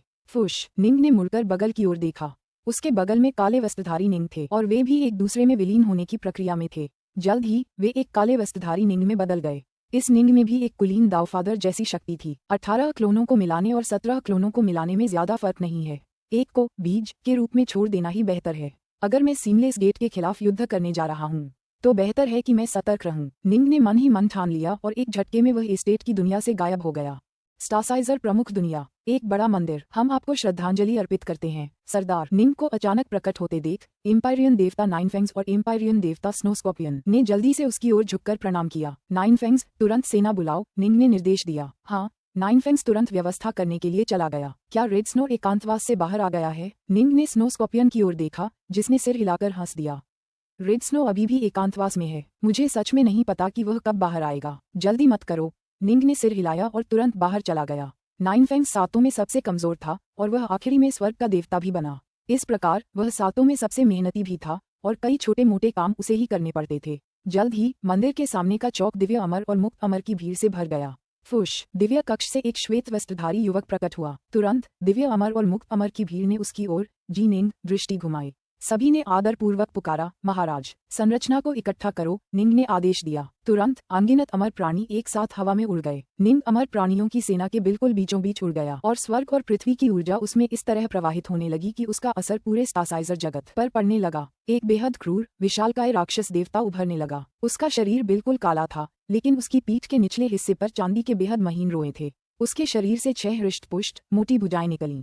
फिर निंग के सिर जैसा ही एक सिर भी निकला। राहु भगवान प्रकट हुए थे। ये शरीर सच्चे ईश्वर के शरीर से कहीं ज्यादा शक्तिशाली है। निंग के 6 हाथ मुट्ठियों में कस गए। धमाका, अंतरिक्ष भी कांप उठा। पुस्तक 21, अध्याय 15, युद्ध के लिए। बहुत बढ़िया। राहु संरचना को नियंत्रित करने के लिए दावफादर स्तर की ऊर्जा का उपयोग करना वास्तव में बहुत आसान है। मैं इन 90,000 दिव्य अमर और 80 लाख मुक्त अमर द्वारा बुलाई गई समस्त प्राकृतिक ऊर्जा को नियंत्रित करने में सक्षम हूँ। जी निंग राहु देवता की पूरी शक्ति को महसूस कर सकती थी। उसकी वर्तमान दावफादर स्तर की ऊर्जा और उसकी पूर्व सच्ची अमर स्तर की ऊर्जा के बीच का अंतर बहुत बड़ा था। एक सच्चे अमर के लिए इस शक्तिशाली संरचना का नेतृत्व करना एक बच्चे को एक बड़ा पत्थर उठाने के लिए मजबूर करने जैसा था। एक दावफादर के लिए ऐसा करना एक बलवान व्यक्ति को ऐसा करने देने जैसा था। निंग के मूल सिद्धांतों में बदलाव के साथ संरचना को नियंत्रित करने में उसके सामने आने वाली कठिनाई भी स्वाभाविक रूप से बदल गई।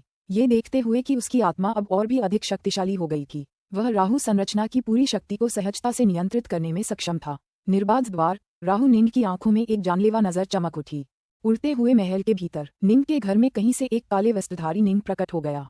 काले वस्त्रधारी निंग ने अपना सिर उठाया और आसमान की ओर देखने लगा। बर्फ के बड़े बड़े गुबार नीचे की ओर गिरने लगे थे। बर्फबारी हो रही है, निंग ने धीरे से खुद से कहा। जब वह ग्रैंड जिया में गॉड किंग से मिला था तब भी सर्दी का मौसम था, लेकिन तब निंग का दिल उत्सुकता से धधक रहा था। लेकिन अब वह एक हिमखंड से कम नहीं था। वरिष्ठ जुवान युआन से मिलने का समय हो गया है। काले वस्त्र पहने निंग अपने निवास से निकलकर पीले सम्राट जुवान युआन के महल की ओर चल पड़ा। वहां पहुंचते हुए उसने देखा कि माहौल काफी उदास था। सीमलेस गेट ने कई बार युद्ध का आह्वान किया था, लेकिन नुवा गठबंधन ने अभी तक कोई प्रतिक्रिया नहीं दी थी। इससे उनके पक्ष के सभी अमर और दुष्ट देवता चिंतित हो गए। क्या सचमुच उनके पास सर्वदेव दूत के लिए कोई प्रतिक्रिया नहीं थी? हालांकि निंग ने रास्ते में मिले स्वर्ग के देवताओं और सच्चे अमर देवताओं से थोड़ी बातचीत की, लेकिन वह अपने दोस्तों पर पड़ रहे भारी दबाव को महसूस कर सकता था। आखिरकार यह एक ऐसा युद्ध था जिसमें एम्पायरियन देवता और सच्चे अमर लोग अपने जीवन को जोखिम में डालने वाले थे। थोड़ी देर बाद काले वस्त्र पहने निंग पीले सम्राट जुवान युआन के महल में पहुंचा। एम्पायरियन गॉड डाकनॉर्थ महल के सामने खड़े सुनहरे कवचधारी रक्षक ने उसे रोकते हुए पुकारा। कृपया ये संदेश महामहिम पीले सम्राट तक पहुंचा दीजिए। बस इतना कह दीजिए कि जी निंग अब तैयार है। काले वस्त्र पहने निंग ने कहा।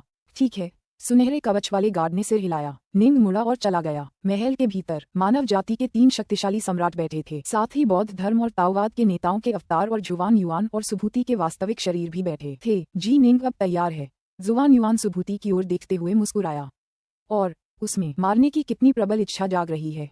ये काफी तीव्र है, सुभूति ने धीरे से बुदबुदाया। हालांकि वह इसे अपने हृदय की गहराई में दबाए हुए है। यही इसकी तीव्रता को इतना झकझोर देने वाला बनाता है। इसीलिए मैंने तुम्हें हार की तैयारी करने को कहा था, किसी भी स्थिति में। हालांकि मुझे अपने इस शिष्य पर हमेशा से पूरा भरोसा रहा है, और हालांकि उसने कभी भी अपनी व्यक्तिगत भावनाओं को बड़ी तस्वीर के आड़े नहीं आने दिया। हम वास्तव में ये लड़ाई हारने का जोखिम नहीं उठा सकते। हाँ, हम हार नहीं मान सकते। शेनोंग ने आह भरी। सर्वशक्तिमान दूत से निपटने के लिए हमारे पास और कोई विकल्प नहीं है। हमारे पास बस पर्याप्त शक्ति नहीं है। उसे परास्त करने के लिए हमें अपनी संख्या पर निर्भर रहना होगा। ये हमारा सबसे अच्छा मौका है। सुइरेन, भगवान तथागत बुद्ध और अन्य सभी ने सिर हिलाया। अगर जी निंग असफल होती है तो हम उस योजना को लागू करेंगे जिस पर हमने पहले सहमति जताई थी। जुवान युआन ने धीरे से कहा। वह योजना एक विनाशकारी योजना थी। जुवान युआन ने अपनी भावनाओं को शांत किया, फिर कहा, मैं अभी सेना इकट्ठा करूंगा। ठीक है। उपस्थित सभी लोगों ने सिर हिलाया। जुवान युआन ने तुरंत अपने 2 शिष्यों को निर्देश दिया, इकट्ठा होने का आदेश दो। युद्ध के लिए तैयार हो जाओ। आदेश दिया गया। पूरा किला तुरंत गतिमान हो गया, जैसे स्वर्ग के देवताओं, सच्चे अमर, दिव्य अमर और मुक्त अमर का एक विशाल सागर तेजी से इकट्ठा होकर विशाल संरचनाओं में इकट्ठा होने लगा। सीमलेस गेट अभी युद्ध का आह्वान भी नहीं कर रहा है। हमारे द्वारा हमला करने की पहल करने के लिए क्या ऐसा हो सकता है कि प्रमुख शक्तियों ने उस वानर रूपी राक्षस से निपटने का कोई उपाय पहले ही निकाल लिया हो? यदि हम आक्रमण करने की पहल कर रहे हैं तो प्रमुख शक्तियों के पास वास्तव में समाधान हो सकता है। सही, अगर हम उस वानर आकार के विपथन से नहीं निपटे तो जीतना बहुत मुश्किल होगा। ये हथियारों के लिए पूरी तरह से अभेद्य है। यहाँ तक कि हमारे साथी दाओवादी जिमिन का पंगु जेनेसिस फॉर्मेशन भी इसे जरा भी नुकसान नहीं पहुंचा सका। अगर उस वानर आकार के राक्षस को बेलगाम होने दिया गया तो हमें इसका बहुत नुकसान उठाना पड़ेगा। उनके पास निश्चित रूप से कोई समाधान है। विभिन्न स्वर्गिक देवता और सच्चे अमर देवता जो उस दल के सेनापति थे आपस में बातें कर रहे थे। हुश हुश हुश हुश हुश हुश। 3 सम्राट, बौद्ध धर्म और ताओवाद के नेता, सुभूति और जुवान युआन सभी प्रकट हुए। वे हवा में उड़ गए और जुवान युआन ने आज्ञाकारी स्वर में पुकारा, गढ़ से बाहर निकलो। गड़गड़ाहट। विशाल विस्मयकारी सेना भी हवा में उड़ गई, तैरते हुए किले से बाहर निकलकर दूर जंगल की ओर उड़ गई। जुवान युआन और बाकी 7 महाशक्तियां शहर की दीवारों पर खड़े होकर दूर से देख रही थीं। उनके शिष्य, जिनमें निंग भी शामिल था, जल्दी से उनके पीछे दीवारों पर इकट्ठा हो गए। मेरे अधीन शिष्यों को नहीं पता कि तुम युद्ध में शामिल होने जा रहे हो। अभी जब मैंने सेना को इकट्ठा होने का आदेश दिया था तब तुम्हें सूचित नहीं किया गया। जुवान युआन ने काले वस्त्र पहने निंग की ओर देखा। अब तुम जा सकते हो। हाँ, निंग ने सिर हिलाया। धमाका। एक विशाल 30,000 मीटर ऊंचा राहु देवता अचानक कहीं से प्रकट हुआ। उसका चेहरा जी निंग का चेहरा था और उसके हाथों में डाकनॉर्थ की 2 तलवारें थीं, जिनमें से एक वह थी जो अराजकता का खजाना बन गई थी। राहु निंग तुरंत आसमान में उड़कर मुख्य सेना की ओर बढ़ गया। राहु गठन। क्या जी निंग बस राहु संरचना का उपयोग करने जा रही है? जुवान युआन, सुभूति, 3 शासकों और बौद्ध धर्म और ताओवाद के नेताओं के चेहरे बदल गए। वे राहु संरचना की शक्तियों और कमजोरियों को अच्छी तरह जानते थे, जिससे वे और अधिक घबरा गए। जी निंग, क्या वह सचमुच बड़ी तस्वीर भूल गया है? सुभूति ने पहले अन्य प्रमुख शक्तियों को हार के लिए तैयार रहने की सलाह इसलिए दी थी क्योंकि यह युद्ध बहुत महत्वपूर्ण था। वे सचमुच इस युद्ध को हारने का जोखिम नहीं उठा सकते थे। लेकिन ये देखकर कि निंग की विशेष क्षमता केवल राहु संरचना का उपयोग करने तक ही सीमित थी, सुभूति का हृदय सचमुच ठंडा पड़ गया। राहु संरचना, फूशी बोला, मैंने इस संरचना का निर्माण किया है। यह अत्यंत कठिन है और ऐसे बहुत कम दावफादर हैं जो इस संरचना की पूरी शक्ति को प्रकट कर सकें। केवल एक दावफादर जिसके पास अत्यंत प्रबल हृदय शक्ति और आत्मिक हृदय शक्ति तकनीक हो कि इसकी शक्ति को सही मायने में प्रकट कर सकता है। जी निंग अभी तक दावफादर नहीं बना है। अगर दाव में उसके ध्यान स्वर्गीय दाव के साथ प्रतिध्वनित होने लगते तो हमें इसका एहसास बहुत पहले हो जाता। ठीक है, उपस्थित सभी लोगों ने सिर हिलाया। स्वर्गीय दाव में निपुणता प्राप्त करने से स्वर्गीय दाव के साथ प्रतिध्वनि उत्पन्न होती। यह ऐसी चीज थी जिसे छिपाना बेहद मुश्किल था। जी निंग कोई दावफादर नहीं है और वह राहु संरचना की पूरी शक्ति का केवल एक छोटा सा अंश ही प्रकट कर सकता है। भले ही उसकी तलवारबाजी असाधारण हो, फिर भी वह ज्यादा से ज्यादा एक साधारण दावफादर की बराबरी कर सकता है। फूशी ने अपना सिर हिलाया। यहाँ तक कि एक भी निर्बाध अनंत संरचना उसे पूरी तरह से दबा सकती है। जहाँ तक सर्वदेवदूत की बात है, उसके पास एक विशिष्ट दावफादर जैसी शक्ति है। क्या ये संभव है कि जी निंग ने कुछ और योजना बनाई हो? जुआन युआन खुद को ये सवाल पूछे बिना नहीं रह सका। उसे अब भी निंग के 1 महीने पहले कहे शब्दों पर उम्मीद थी। अभी देखते हैं। सुएरेन भी भौचक्का था। अन्य पंगु उत्पत्ति संरचना तैयार रखें, दाववादी 3 शुद्धताओं ने सलाह दी। हाँ, जुआन युआन ने धीरे से सिर हिलाया। सुभूति ने और कुछ नहीं कहा।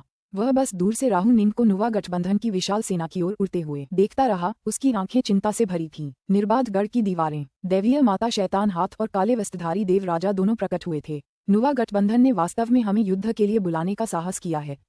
गॉड किंग हंसा। हमने उन्हें कई बार बुलाया है, लेकिन उन्होंने लड़ाई में शामिल होने से इनकार कर दिया है।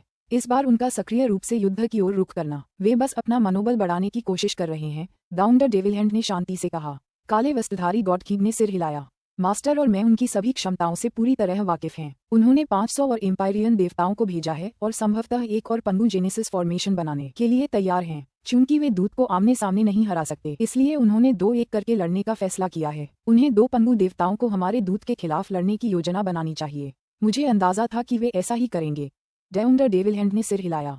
ये बिल्कुल वैसा ही है जैसे हम पहले जिमिन पंगु से निपटने के लिए 2 इन्फिनिटी फाइंड गॉड्स का इस्तेमाल कर रहे थे। हालांकि इस योजना में एक बड़ी खामी है।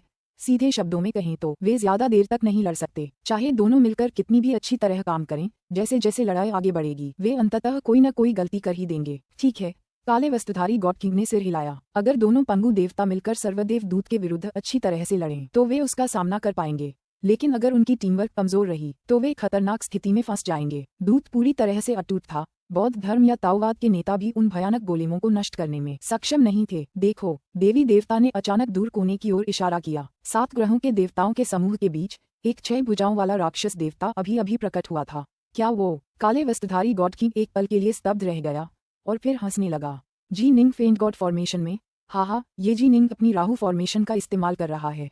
हाँ, सालों पहले उसने राहु फॉर्मेशन का सहारा लेकर मुझे अपना सिर झुकाने और अपनी बात मानने पर मजबूर किया था। उसने पिछली 6 शताब्दियों की किसी भी लड़ाई में हिस्सा नहीं लिया है, क्योंकि उसे उम्मीद थी कि वो अपनी वरिष्ठ प्रशिक्षु बहन को मेरे चंगुल से छुड़ा पाएगा। अब जब उसने हार मान ली है तो वो लड़ाई में शामिल हो रहा है। सही कहा। ग्रैंडमास्टर ने निर्देश दिया है कि अगर हमें मौका मिले तो हमें जी निंग से छुटकारा पाना है। हम? डाउन द डेविल हैंड ने सिर हिलाया। असल में बड़ी तस्वीर ही मायने रखती है, लेकिन अगर हमें मौका मिले तो मैं सेना से जी निंग पर खास ध्यान देने को कहूंगी। गड़गड़ाहट। सीमलेस गेट की सेना बाहर की ओर बढ़ी तथा दूर जंगल की ओर भी उड़ी। Boom boom boom boom boom boom. एक के बाद एक दल इकट्ठा होने लगे और एक के बाद एक गोलेम जमीन पर उतरने लगे, जिससे धरती हिलने लगी। सीमलेस गेट की सेना बेहद ऊंचे मनोबल से भरी हुई थी और उनके आगे वानर आकार का सर्ववस्तु दूत चल रहा था, जिसका शरीर गहरे लाल रंग की लपटों से घिरा हुआ था। उसके पीछे 2 सफेद बालों वाले, लाल आंखों वाले अनंत दानव देवता थे। सीमलेस गेट और नुवा एलायंस की विशाल सेनाएं एक दूसरे के सामने थीं। दोनों पक्षों की प्रमुख शक्तियां घबराहट से देख रही थीं। इतने दिनों पहले अपने गढ़ में पीछे हटने के बाद नुवा गठबंधन पहली बार लड़ने के लिए बाहर आया था। दोनों पक्षों के लिए यह एक ऐसी लड़ाई थी जिसे वे हारना बर्दाश्त नहीं कर सकते थे। डार्क नॉर्थ, तुम्हें सावधान रहना होगा। डार्क नॉर्थ, उन संरचनाओं के खिलाफ सीधे लड़ाई मत करो। डार्क नॉर्थ, उन 2 सफेद बालों वाले, लाल आंखों वाले अनंत दानवों में एक कुलीन दावफादर जैसी शक्ति है। सभी चीजों का दूत तो और भी भयानक है।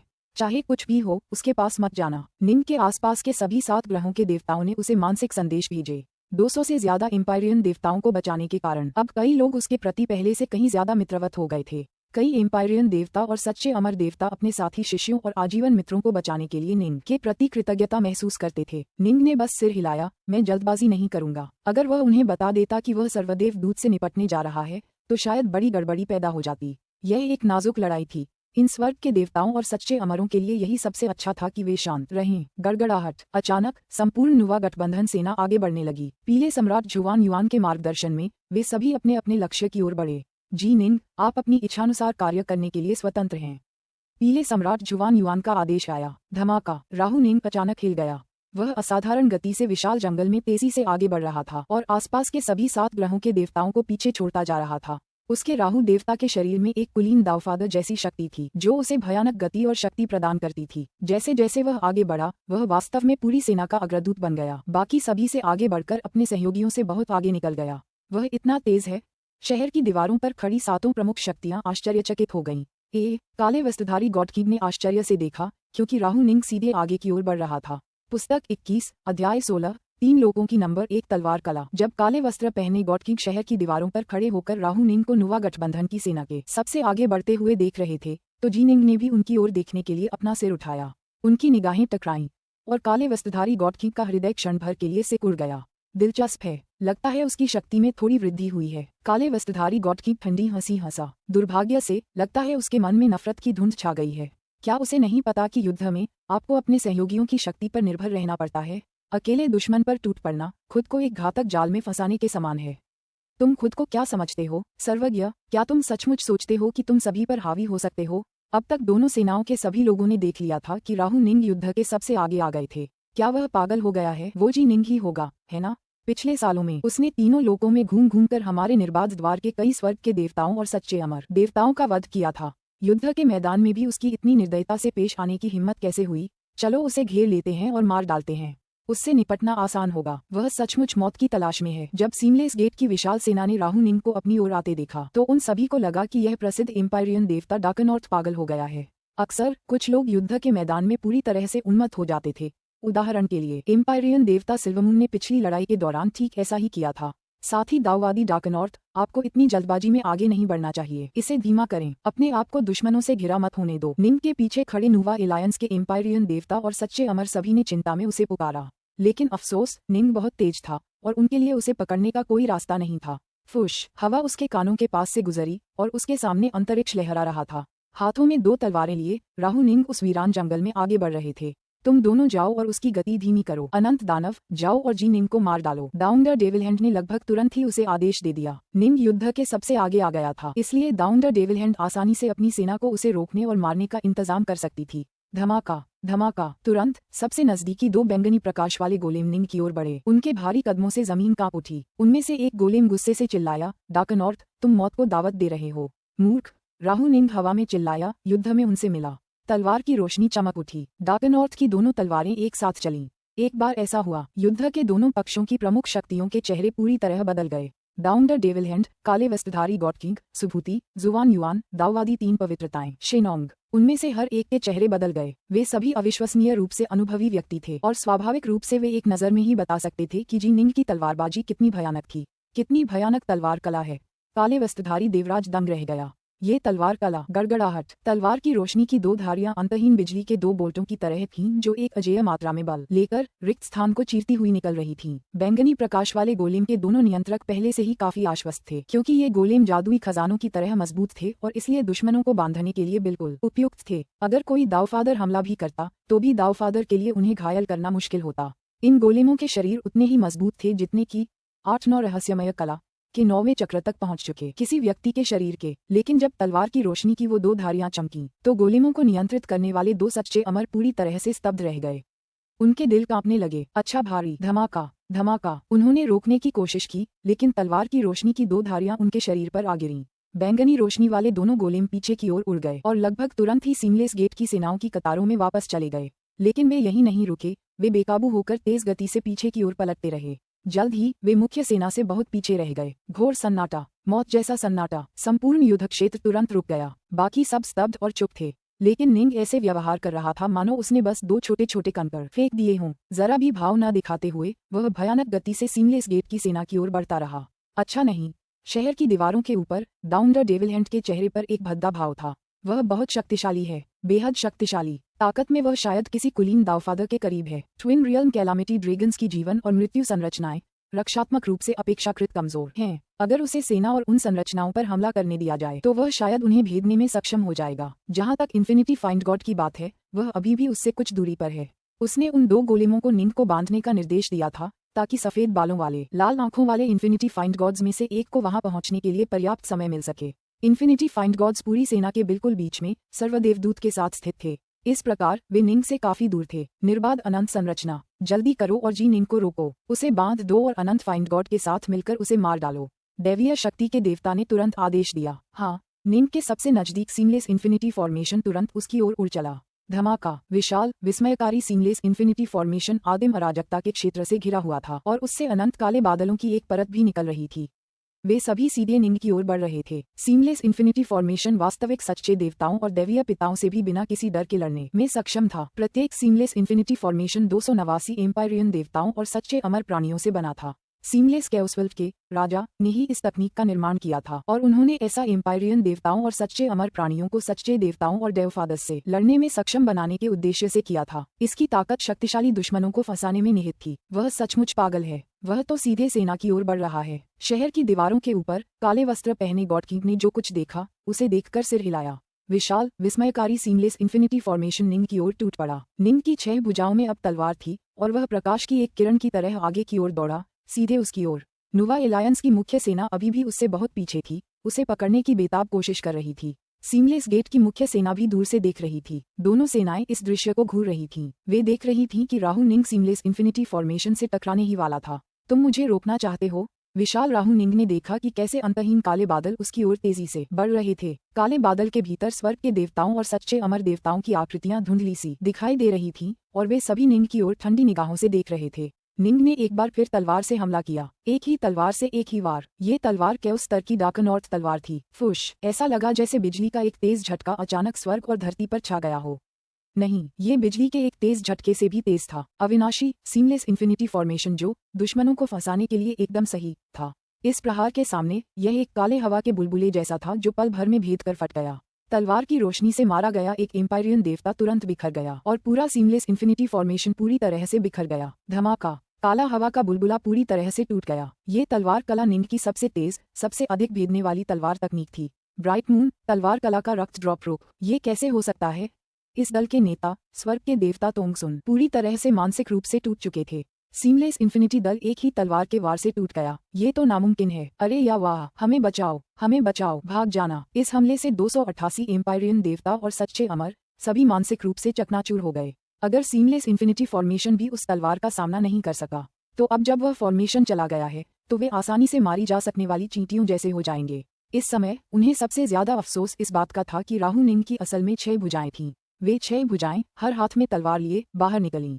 तलवारों की रोशनी हर जगह चमक रही थी और अविश्वसनीय गति से उनका संहार कर रही थी। राहु निंग ने दल के एक छोर से दूसरे छोर तक अपना रास्ता बनाया और 180 से ज्यादा दैवी देवता और सच्चे अमर देवता वहीं ढेर हो गए। बचे हुए लोगों का एकमात्र कारण ये था कि निंग उन सभी का सफाया करने की कोशिश नहीं कर रहा था, क्योंकि उसका ध्यान पूरी तरह से उस सफेद बालों वाले, लाल आंखों वाले अनंत दानव देवता पर केंद्रित था जो उसकी ओर बढ़ रहा था। अच्छा, नगर की दीवारों के ऊपर पिता सुभूति ने उस दूर से आती अत्यंत चमकदार तलवार की चोट को देखकर, जो किसी बिजली के झटके से भी कहीं अधिक भयानक थी, एक विस्मयकारी शब्द कहा। वह इतना उत्साहित था कि उसने अपने सामने पत्थर की रेलिंग पर जोर से प्रहार किया। क्या ही जबरदस्त तलवारबाजी है! कितनी तेज और डरावनी तलवारबाजी है! पीले सम्राट जुवान युआन का चेहरा पूरी तरह बदल गया था। एक ऐसी तलवार जो स्वर्गीय ताओ की सीमाओं को पार कर जाती है। नहीं, बस इतना ही नहीं, उसकी तलवारबाजी अपने साथ एक अजीब भंवर लेकर चलती थी, जिससे उसकी गति और भी तेज हो जाती थी और उसकी भेदक शक्ति और भी बढ़ जाती थी। क्या वाकई तीनों लोकों में ऐसी भयानक तलवारबाजी मौजूद है? एक उत्कृष्ट तलवार कला। क्या उसने 5 खजानों में महारत हासिल कर ली? ये तलवार का वार ही इस बात का प्रमाण है कि निंग में एक कुलीन दावफादर के बराबर की शक्ति है। वह सर्वदेवदूत का मुकाबला करने में पूरी तरह सक्षम है। युद्ध शुरू होने के बाद से ही नुवा गठबंधन की प्रमुख शक्तियां काफी घबराई हुई थीं। अब वे सभी आश्चर्य से चिल्लाने लगे। शायद साधारण स्वर्ग के देवता और सच्चे अमर देवता यह न बता पाते, लेकिन वे बता सकते थे। जी निंग की तलवार कलाएं न केवल स्वर्गीय दाव की सीमाओं को पार कर गई थीं, बल्कि उनमें अंतर्निहित रूप से ऐसे गहन रहस्य भी थे जो अतुलनीय रूप से उच्च थे। इस तरह की तलवार कला को निश्चित रूप से तीनों लोगों की सर्वश्रेष्ठ तलवार कला कहा जा सकता है। 3 लोगों की नंबर 1 तलवार कला। सुइरन की आवाज गहरी और कर्कश थी, लेकिन उसकी आंखों में खुशी झलक रही थी। मान गया, ये तलवार कला वास्तव में तीनों लोगों में सर्वश्रेष्ठ है। तीनों सम्राट इस पर सहमत हुए। यहाँ तक कि भगवान बुद्ध और ताओवादी 3 पवित्रताओं ने भी सहमति में सिर हिलाया। जहाँ तक पास में बैठे पितामह सुभूति का प्रश्न है, जब उन्होंने अपने पुराने मित्रों को अपने शिष्य की इस प्रकार प्रशंसा करते सुना तो वे मुस्कुराए बिना न रह सके। उसी समय निर्बाध गढ़ की दीवारों के ऊपर काले वस्त्रधारी गॉडकिंग और देवमाता शैतानी हस्ती भी उतने ही चकित थे। जब काले वस्त्रधारी गॉडकिंग ने उस चकाचौंध भरे अत्यंत भयानक तलवार के प्रहार को देखा तो उसका कलेजा मुंह को आ गया। अब तो मुसीबत आने वाली थी, हम मुसीबत में हैं। काले वस्त्रधारी गॉडकिंग घबरा गया। डाउनगर डेविलहैंड का चेहरा पूरी तरह से पीला पड़ गया था, लेकिन उसने तुरंत इन्फिनिटी फाइंड गॉड को एक मानसिक संदेश भेजा। उससे सावधानी से लड़ो और बचाव पर ध्यान दो, उसे बांध दो, दूत तुरंत तुम्हें मजबूत करेगा। सफेद बालों वाले लाल आंखों वाले इन्फिनिटी फाइंड गॉड में भी एक कुलीन दावफादर जितनी ही शक्ति थी। पिछली लड़ाइयों में दोनों मिलकर सच्चे अमर जिमिन के पंगु देवता की शक्ति का प्रतिरोध करने में सक्षम थे, जो उनकी महान शक्ति का प्रमाण था। हाँ, दादी माँ, 6 भुजाओं वाला राहु निंग और सफेद बालों वाला फिर से आंखों वाला अनंत दानवदेव दोनों अपनी अपनी सेनाओं के सामने थे। वे एक दूसरे की ओर बढ़े और जैसे ही वे पास आए, निंग के हाथ में डाकनॉर्थ तलवार हिल गई। स्लैश! तलवार की रोशनी की एक अजीब अथाह रेखा अचानक टिमटिमा उठी। स्विश! एक सफेद बालों वाला सिर हवा में उड़ गया। यह निंग की सबसे अप्रत्याशित, सबसे अथाह तलवार मुद्रा थी। ब्राइट मून, तलवार कला की छायाहीन मुद्रा। पुस्तक 21, अध्याय 17, सभी चीजों के दूत से युद्ध। सफेद बालों वाले इन्फिनिटी फाइंड गॉड का सिर उड़ गया। सिरविहीन शरीर तुरंत टूटने लगा, जिससे अनंत फाइंड गॉड संरचना में उसके अंदर मौजूद कई एम्पायरियन देवता और सच्चे अमर प्रकट हो गए। ये एम्पायरियन देवता और सच्चे अमर पूरी तरह से भयभीत हो गए। उन्होंने जवाबी हमले के बारे में सोचा भी नहीं। वे सभी हर तरफ भाग गए और भयानक राहु निंग से जितना हो सके दूर जाने की कोशिश करने लगे। वूश! तलवार की रोशनी की धारियां एक भंवर की शक्ति के साथ चमक उठीं, जो 6 विशाल ब्लैक होल में बदल गईं, जिन्होंने सभी एम्पायरियन देवताओं और सच्चे अमर लोगों को निगल लिया। ब्राइट मून, तलवार कला, 16 हॉट रुख। ये रुख बचाव के लिए था, लेकिन जीनिंग इस समय अपने विरोधियों से कहीं ज्यादा शक्तिशाली था। शक्ति का अंतर इतना ज्यादा था कि 16 हॉट रुख से बनी भंवर उसके दुश्मनों को चकनाचूर कर सकते थे, और इसलिए ये तकनीक, जो लगातार बचाव के लिए थी, असल में एक कत्लेआम के हथियार में बदल गई। यह एक भयानक जानलेवा चाल थी, क्योंकि निंग की तुलना में ये साधारण स्वर्ग के देवता और सच्चे अमर बहुत कमजोर थे। वे सभी ब्लैक होल में समा गए और अपघर्षक घूमती हुई शक्ति, जो दुश्मन के हमलों को कमजोर करने के लिए थी, का इस्तेमाल उन्हें आसानी से धूल में मिलाने के लिए किया गया। नहीं, ऐसा कैसे हो सकता है? वह इतना शक्तिशाली कैसे हो सकता है? स्वर्ग के देवता और सच्चे अमर लोग निराशा से घिर गए। उन्होंने अपनी पूरी कोशिश की, लेकिन वे उस भयानक ब्लैक होल से मुक्त होकर बाहर नहीं निकल पाए। वे सब अंदर खींचे गए और सब पीसकर मारे गए। एक ही पल में 500 से ज्यादा दैवी देवता और सच्चे अमर देवता नष्ट हो गए। एक भी नहीं बचा। इस दृश्य ने सीमलेस गढ़ की दीवारों पर खड़ी दैवीय शक्ति के देवता का चेहरा पूरी तरह से सफेद कर दिया। काले वस्त्रधारी देवराज का पूरा शरीर भी हल्का सा कांप रहा था। ये समझना होगा कि युद्ध के मैदान में सर्वदेव दूत के अचानक प्रकट होने से नुवा गठबंधन के सैनिकों में लगभग 500 सैनिक हताहत हुए थे। तुलनात्मक रूप से जीनिंग की शक्ति के अचानक विस्फोट के परिणामस्वरूप एक निर्बाध अनंत संरचना और एक अनंत फाइंड गॉड संरचना नष्ट हो गई थी। उसके द्वारा मारे गए एम्पायरियन देवताओं और सच्चे अमरों की संख्या पहले ही 700 से अधिक हो चुकी थी। उसकी तलवार इतनी विचित्र और इतनी शक्तिशाली कैसे है? काले वस्त्रधारी गॉडकिंग ने अपना सिर हिलाया। जो कुछ वह देख रहा था उसे स्वीकार करने में असमर्थ। छायाहीन मुद्रा हमेशा से ही निंग की सबसे अप्रत्याशित तलवारबाजी रही है। विश्वदेव नॉर्ट्रेस्ट द्वारा छोड़ी गई कई भयानक तलवारबाजी सीखने में सदियों बिताने के बाद निंग ने उनका सार निकालकर अपनी ब्राइट मून तलवारबाजी में मिला दिया था, जिससे छायाहीन मुद्रा और भी विचित्र हो गई थी। अगर तलवार का हमला अप्रत्याशित और बेहद तेज हो तो उससे लड़ना भयानक हो जाता था। दरअसल अगर वह काफी तेज हो तो उसे पूरी तरह से रोका नहीं जा सकता था। अनंत दानवदेव के साथ यही हुआ था। वह इस तलवारबाजी को रोकने में पूरी तरह असमर्थ था। एक ही वार ने उसका सिर धड़ से अलग कर दिया था। मैं भी उस तलवार को रोक नहीं पाऊंगा। काले वस्त्रधारी गॉडकिंग का दिल कांप रहा था। इससे पहले निंग ने भयानक रूप से तेज और भेदने वाली ब्लड ड्रॉप मुद्रा दिखाई थी, लेकिन कम से कम वह अप्रत्याशित तो नहीं थी। वह एक सीधी और पारदर्शी तलवार थी। गॉडकिंग को लगा कि कम से कम वह उसे रोक तो पाएगा, लेकिन छायाहीन मुद्रा, उसे रोक पाने का कोई भरोसा नहीं था। जी निंग ने वास्तव में उसे सीमलेस गेट के प्रतिष्ठित नामात्र के नेता को डर का हल्का सा एहसास कराया था। वह सचमुच इस बात पर विश्वास नहीं करना चाहता था। वह इतना शक्तिशाली कैसे हो सकता है? इसका कोई मतलब नहीं है। ये बिल्कुल भी संभव नहीं है। काले वस्त्रधारी गॉडकिंग ने अपना सिर हिलाया। इससे पहले उसने जीनिंग का जरा भी सम्मान नहीं किया था। एक कमजोर एम्पायरियन देवता पूरी स्थिति पर कैसे प्रभाव डाल सकता था? लेकिन अब इस एम्पायरियन देवता ने एक कुलीन दावफादर की शक्ति का प्रदर्शन किया था। हालांकि जीनिंग की तलवारबाजी जबरदस्त है, लेकिन उसकी तलवार के चारों ओर की रोशनी को देखते हुए उसे तलवारबाजी के चौथे चरण तक ही पहुंचना चाहिए था। होई इतना जबरदस्त इसलिए था क्योंकि एक एम्पायरियन देवता होने के नाते उसने हृदयबाजी के 5वें चरण तक पहुंचने के लिए भेदन किया था। इसीलिए उसके पास इतनी भयानक शक्ति थी। जी निंग की तलवारबाजी अभी चौथे चरण में है। उसका इतना शक्तिशाली होना कोई मायने नहीं रखता, इसका कुछ मतलब नहीं बनता। काले वस्त्र पहने गॉडकी को बेचैनी और गुस्से का मिला जुला एहसास हुआ। इस युद्ध का नतीजा चाहे जो भी हो, अभी अभी जो दर्दनाक क्षति उन्हें हुई थी वह उसके दिल को ऐसा महसूस कराने के लिए काफी थी मानो उसे आग की लपटों में भून लिया जा रहा हो। काले वस्त्रधारी गॉडकी इसे स्वीकार नहीं कर पा रहे थे, लेकिन नुवा एलायंस के अनगिनत अमर और दानव देवताओं ने, जिन्होंने ये सब देखा, उत्साह से उनका खून खौल उठा। 7 ग्रहों के कुछ देवताओं ने तो सचमुच उत्साह से भरी वीरतापूर्ण गर्जना की। पिछली लड़ाई बहुत ही कष्टदायक रही थी, लेकिन इस बार जीनिंग ने बहुत ज्यादा शक्ति दिखाई। पहले जीनिंग राहु देवता का इस्तेमाल करके सीमलेस गेट को झुकाने में कामयाब रहे थे, लेकिन तब उनकी शक्ति दावफादर के स्तर तक भी नहीं पहुंच पाई थी।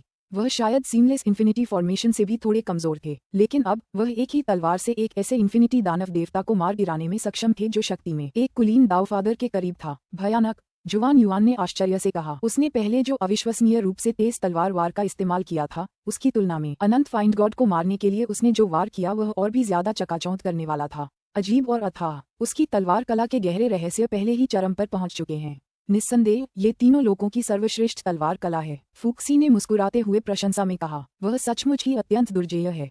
भगवान तथागत बुद्ध ने भी मुस्कुराकर कहा, हम ये युद्ध जीत सकते हैं। दाववादी 3 पवित्रताएं भी हंस रही थीं। तभी 7 महाशक्तियां खुशी से हंसने और मुस्कुराने लगीं। निंग ने एक ही तलवार से एक अनंत दानव देवता को मार डाला, जो एक शक्तिशाली कुलीन दावफादर के बहुत करीब था, और वे ये बता पाए कि निंग में निश्चित रूप से सभी वस्तुओं के दूत को गतिरोध में डालने की शक्ति थी। उसने कितने ही स्वर्ग के देवताओं और सच्चे अमरों का वध किया था, ये देखते हुए एक बार फिर उनका पक्ष निश्चित रूप से प्रबल हो गया। सुभूति, ऐसा लगता है कि तुमने अपने शिष्य को कम आंका। सुइरेन ने पास खड़े सुभूति की ओर देखा, जो भी मुस्कुरा रहा था। अद्भुत, अद्भुत, तुमने अपनी घृणा को अंधा नहीं होने दिया। हालांकि तुम क्रोध और हत्या की इच्छा से भरे हुए थे, फिर भी तुम शांत रह पाए। सुभूति ने सहजता से अपने शिष्य की प्रशंसा में कुछ शब्द कहे। सच में वह 7 में सबसे सुखी था। शांत होने का दिखावा करना बंद करो, मुझे बस तुम्हारी हिलती हुई दाढ़ी देखकर पता चल जाएगा कि तुम इस समय कितने खुश हो। शेनोंग ने चिढ़ाते हुए कहा। क्या मैं खुश नहीं रह सकता? सुभूति ने अपनी दाढ़ी सहलाते हुए मुस्कुराया। अगर तुम्हें इससे कोई समस्या है तो जाओ और अपने लिए एक ऐसा ही प्रतिभाशाली शिष्य तैयार करो। बस अब बहुत हो गई बातें। देखो, दूत निकल पड़ा है और निंग भी उसकी तरफ बढ़ रहा है, सुइरेन ने कहा। 7 प्रमुख शक्तियों ने एक बार फिर बारीकी से निगरानी शुरू कर दी। इन्फिनिटी फाइंड गॉड से निपटने के बाद निंग सीधे सीमलेस गेट की सेना की ओर बढ़ गया। फुफकार, राहु निंग के कदम बहुत तेज थे, जिससे सीमलेस गढ़ की दूर शहर की दीवारों पर खड़ी डाउन द डेविल हैंड को चिंता होने लगी। हालांकि वह सेनाओं का नेतृत्व करने में बेहद कुशल थी, लेकिन गति और शक्ति में इतनी श्रेष्ठता के सामने उसके पास कोई उपाय नहीं था। अगर वह अपनी सेना को तुरंत भगा भी देती तो भी जीनिंग से बच पाना उसके लिए संभव नहीं था, क्योंकि वह इतनी तेजी से भाग रहा था। उसे रोकने के बारे में क्या, यहाँ तक कि इन्फिनिटी फाइंड गॉड, जिसकी शक्ति लगभग एक कुलीन दावफादर जितनी थी, एक ही वार में मारा जा चुका था, जबकि अविश्वसनीय रूप से मजबूत और लचीला सीमलेस इन्फिनिटी फॉर्मेशन भी एक ही वार में भेद दिया गया था। चाहे उसने कितनी भी अतिरिक्त सेना भेजी हो, वे बस मौत के मुंह में जा रहे थे। जीनिंग उनकी सेना तक पहुंचने ही वाला था। एक बार वह अंदर पहुंच गया तो यह एक भीषण नरसंहार होगा। दूत, जीनिंग को रोको, डाउन द डेविल हैंड ने तुरंत आदेश दिया। बाकी सेना, पीछे हटना शुरू करो। डाउन द डेविल हैंड ने एक और आदेश दिया। हालांकि उनकी सेना अभी पूरी तरह से पराजित नहीं हुई थी, फिर भी युद्ध के मैदान की स्थिति स्पष्ट थी। जीनिंग शायद दूत का सामना करने के लिए पर्याप्त शक्तिशाली थी। चाहे जो भी हो, अभी पीछे हटना ही सबसे अच्छा विकल्प था। अगर वे अपनी सेना को बिना जीत के विश्वास के लड़ने देते तो यह उन्हें नरसंहार में झोंकने के समान होता। लेकिन अफसोस, निंग की दोनों झड़पों के बीच काफी लंबा समय बीत चुका था, जिसके परिणामस्वरूप दोनों सेनाएं अब एक दूसरे के काफी करीब आ गई थीं। डार्क नॉर्थ, दूत चिल्लाया और सीधे निंग की ओर बढ़ा, जो उसे रोकने के लिए आगे बढ़ा। पहला एक वानर के आकार का सर्ववस्तु दूत था, जो गहरे लाल रंग की लपटों में लिपटा हुआ था। इसका आविष्कार एक बाहरी व्यक्ति, सर्व वस्तुओं के स्वामी, ने किया था और ग्रैंडमास्टर ब्लैकहेवन ने इसे गढ़ा था। दूसरा एक फेंट गॉड था, जिसे एलियन आउटसाइडर राहु के आधार पर बनाया गया था, जिसे टेम्पलेट के रूप में इस्तेमाल किया गया था। दोनों ही अलौकिक शक्ति से भरे हुए थे। दोनों एक दूसरे के बराबर थे। धमाका, तलवार की रोशनी अप्रत्याशित और अथाह तरीके से चमकी, जिससे दूत के नियंत्रक इम्पायरियन देवता ब्लडवेव का हृदय कांप उठा। ये बहुत ही विचित्र और तेज था। वह जल्दी से उसे रोकने के लिए आगे बढ़ा। सभी चीजों के दूत के पास अद्भुत शक्ति थी, और अगर कोई दावफादर इसका नियंत्रण करता तो यह और भी अधिक शक्ति का प्रदर्शन कर सकता था। उनमें से 3 से 5 मिलकर एक अधिपति स्तर के दावफादर के बराबर होते, जैसे बौद्ध धर्म और दाववाद के नेता। हालांकि वर्तमान नियंत्रक मात्र एम्पायरियन देवता ब्लडवेव थे, और एक एम्पायरियन देवता की शक्ति की एक सीमा थी। एक बहुत बड़ा विस्फोट हुआ। दूत 2 कदम पीछे हट गया और फिर संभला, और फिर उसके चेहरे पर एक मुस्कान उभर आई। मैं सचमुच मूर्ख हूँ। उसके उस भयानक तलवार वार से मैं बुरी तरह डर गया था। स्वर्ग के देवता ब्लडवेव ने अपना संयम वापस पाया। उसकी तलवार कलाएं अब तक देखी गई सबसे भयानक तलवार कलाएं हैं। लेकिन क्या हुआ, बौद्ध धर्म और ताओवाद के नेता भी दूत को जरा भी नुकसान नहीं पहुंचा पाएंगे। जी निंग मुझे बिल्कुल भी नुकसान नहीं पहुंचा सकता। मुझे उसकी तलवार कला से बचाव करने की भी जरूरत नहीं है। मुझे बस लगातार उस पर वार करना है। अगर मैं उसे पकड़ पाया तो मैं उसके राहु देव शरीर को चीर फाड़ दूंगा। फुश! दूत क्रूर तरीके से आगे बढ़ा और बिजली की गति से निंग की ओर अपने 2 पंजों से हमला किया। झनकार, झनकार, झनकार, बूम बूम बूम। तलवार की रोशनी हर जगह उड़ गई। निंग की तलवारबाजी उसके दुश्मन की तकनीकों से पूरी तरह श्रेष्ठ थी। तलवारबाजी स्वर्गीय दाव की सीमाओं से भी आगे थी।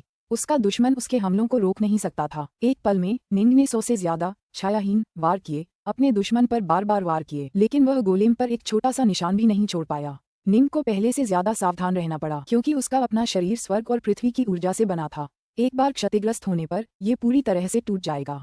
सौभाग्य से निंग की तलवारबाजी इतनी उच्च स्तर की थी कि वह दूत के हर वार को पूरी तरह से रोक पाने में सक्षम था। कोई आश्चर्य नहीं कि आदि युग के अंत वाले युद्ध के दौरान सभी चीजों के दूत की इतनी भयावह प्रतिष्ठा थी। अगर कोई दावफादर कमान संभाल रहा होता तो शायद मैं भी उसका सामना नहीं कर पाता। सौभाग्य से मेरे सामने जो है उसकी कमान तो बस एक स्वर्ग के देवता के हाथ में है। निंग ने मन ही मन सोचा। पुस्तक 21 अध्याय 18। अपना हाथ तुरंत रोक लो। जैसे ही जी निंग ने दूत के साथ मारपीट की, युद्ध के मैदान में सीमलेस गेट की सेना के लिए स्थिति बहुत गंभीर हो गई। जिस क्षण निंग ने अनंत दानव देवता का वध किया, उसी क्षण सैन्य प्रतिभावान पीले सम्राट जुवान युआन ने तुरंत आदेश दिया, जिमिन, लकड़ी के बच्चे, चौतरफा हमला शुरू करो। उसी समय डाउन द डेविल हैंड ने अपने सैनिकों को आदेश दिया, सभी सेनाएं पीछे हटो। स्पष्टतः दोनों कमांडर ये देख पा रहे थे कि युद्ध के मैदान की स्थिति किस प्रकार बदल गई थी। हाँ, पंगु जिमिन ने तुरंत ही तेजी से विस्फोट किया, जिससे शेष सेना उसके बहुत पीछे चली गई। उसी समय पंगु जिमिन के बगल में एक और पंगु देवता प्रकट हुआ। उसका चेहरा बिल्कुल युवा और ताज़ा था। वह वुड चाइल्ड था, दूसरे पंगु जेनेसिस फॉर्मेशन का कमांडर। जाहिर है सीमलेस गेट का शक सही था। जुवान युआन और बाकी लोग कोई और उपाय नहीं सोच पा रहे थे, इसलिए अपनी कुल सेना बढ़ाकर भरपाई करने की योजना बना रहे थे। वह 2 पंगु देवताओं का इस्तेमाल करने की तैयारी कर रहा था, ताकि वे सभी चीजों के दूत के खिलाफ लड़ने के लिए सेना में शामिल हो सकें। वुड चाइल्ड उन 5 शक्तिशाली बच्चों में से एक था जो कभी स्वयं माता नुवा के साथ थे। जिस पंगु देवता की उसने कमान संभाली थी, वह उस समय यून्स का गॉड स्टील स्टाफ धारण किए हुए था, और वह जिमिन पंगु के साथ साथ उसी गति से दौड़ रहा था। फुफ फुफ! दोनों पंगु देवता तेजी से सीमलेस गेट की सेना पर टूट पड़े। वे भीड़ों के झुंड में छूटे हुए बाघों जैसे थे। संभवतः सीमलेस गेट की सेना में केवल दूत ही था जो गति के मामले में उनका मुकाबला कर सकता था, और बाकी सभी सेनाएं और गोलेम, यहाँ तक कि अनंत फिंड गॉड्स भी उनका मुकाबला नहीं कर सकते थे। इसके अलावा सीमलेस गेट की सेना बहुत कमजोर हो गई थी। उनकी सबसे शक्तिशाली संपत्ति, सभी चीजों का दूत, जी निंग द्वारा बांध दिया गया था। अब सिर्फ एक ही इन्फिनिटी फाइंड गॉड बचा था। ये समझना जरूरी है कि पहले एक पंगु देवता की बराबरी करने के लिए 2 ही काफी थे। यहाँ तक कि सीमलेस इन्फिनिटी संरचनाओं में से एक भी नष्ट हो गई थी। इन दोनों पंगु देवताओं को बमुश्किल ही कुलीन दैवीय पिता माना जा सकता था। स्वाभाविक रूप से वे अपने शत्रुओं पर पूरी तरह से हावी थे और उन्हें तबाह कर देते थे। धिक्कार है! ये देखकर डाउन द डेविल हैंड के दांत पीस गए। उसने जल्दी से गोलेम और संरचनाएं तैनात कर दी ताकि उन दोनों पंगु देवताओं को बांधने की कोशिश की जा सके। दोनों पंगु देवता बहुत ज्यादा शक्तिशाली थे। अगर उनके पक्ष की कई सेनाएं और गोलेम एकजुट हो जाएं, तो वे पंगु देवताओं को कुछ समय के लिए बांध सकते थे। लेकिन जैसे जैसे समय बीतता गया, नुवा गठबंधन की बाकी सेना भी आ पहुंची। ये सब उस डार्क नॉर्थ की वजह से है। दैवीय माता के शैतानी हाथ ने दूत और राहु निंग के दूर से लड़ते हुए रूपों को देखा। उसने दूत को पूरी तरह से बांध दिया है। हम क्या करें? काले वस्त्र पहने गॉड किंग उससे भी ज्यादा बेचैन था। यहाँ तक कि डाउन द डेविल हैंड, जिसे अच्छी लड़ाई पसंद थी, भी घबरा गया। गॉड किंग को लगा जैसे ये पूरा युद्ध क्षेत्र उसके सामने ढह रहा है।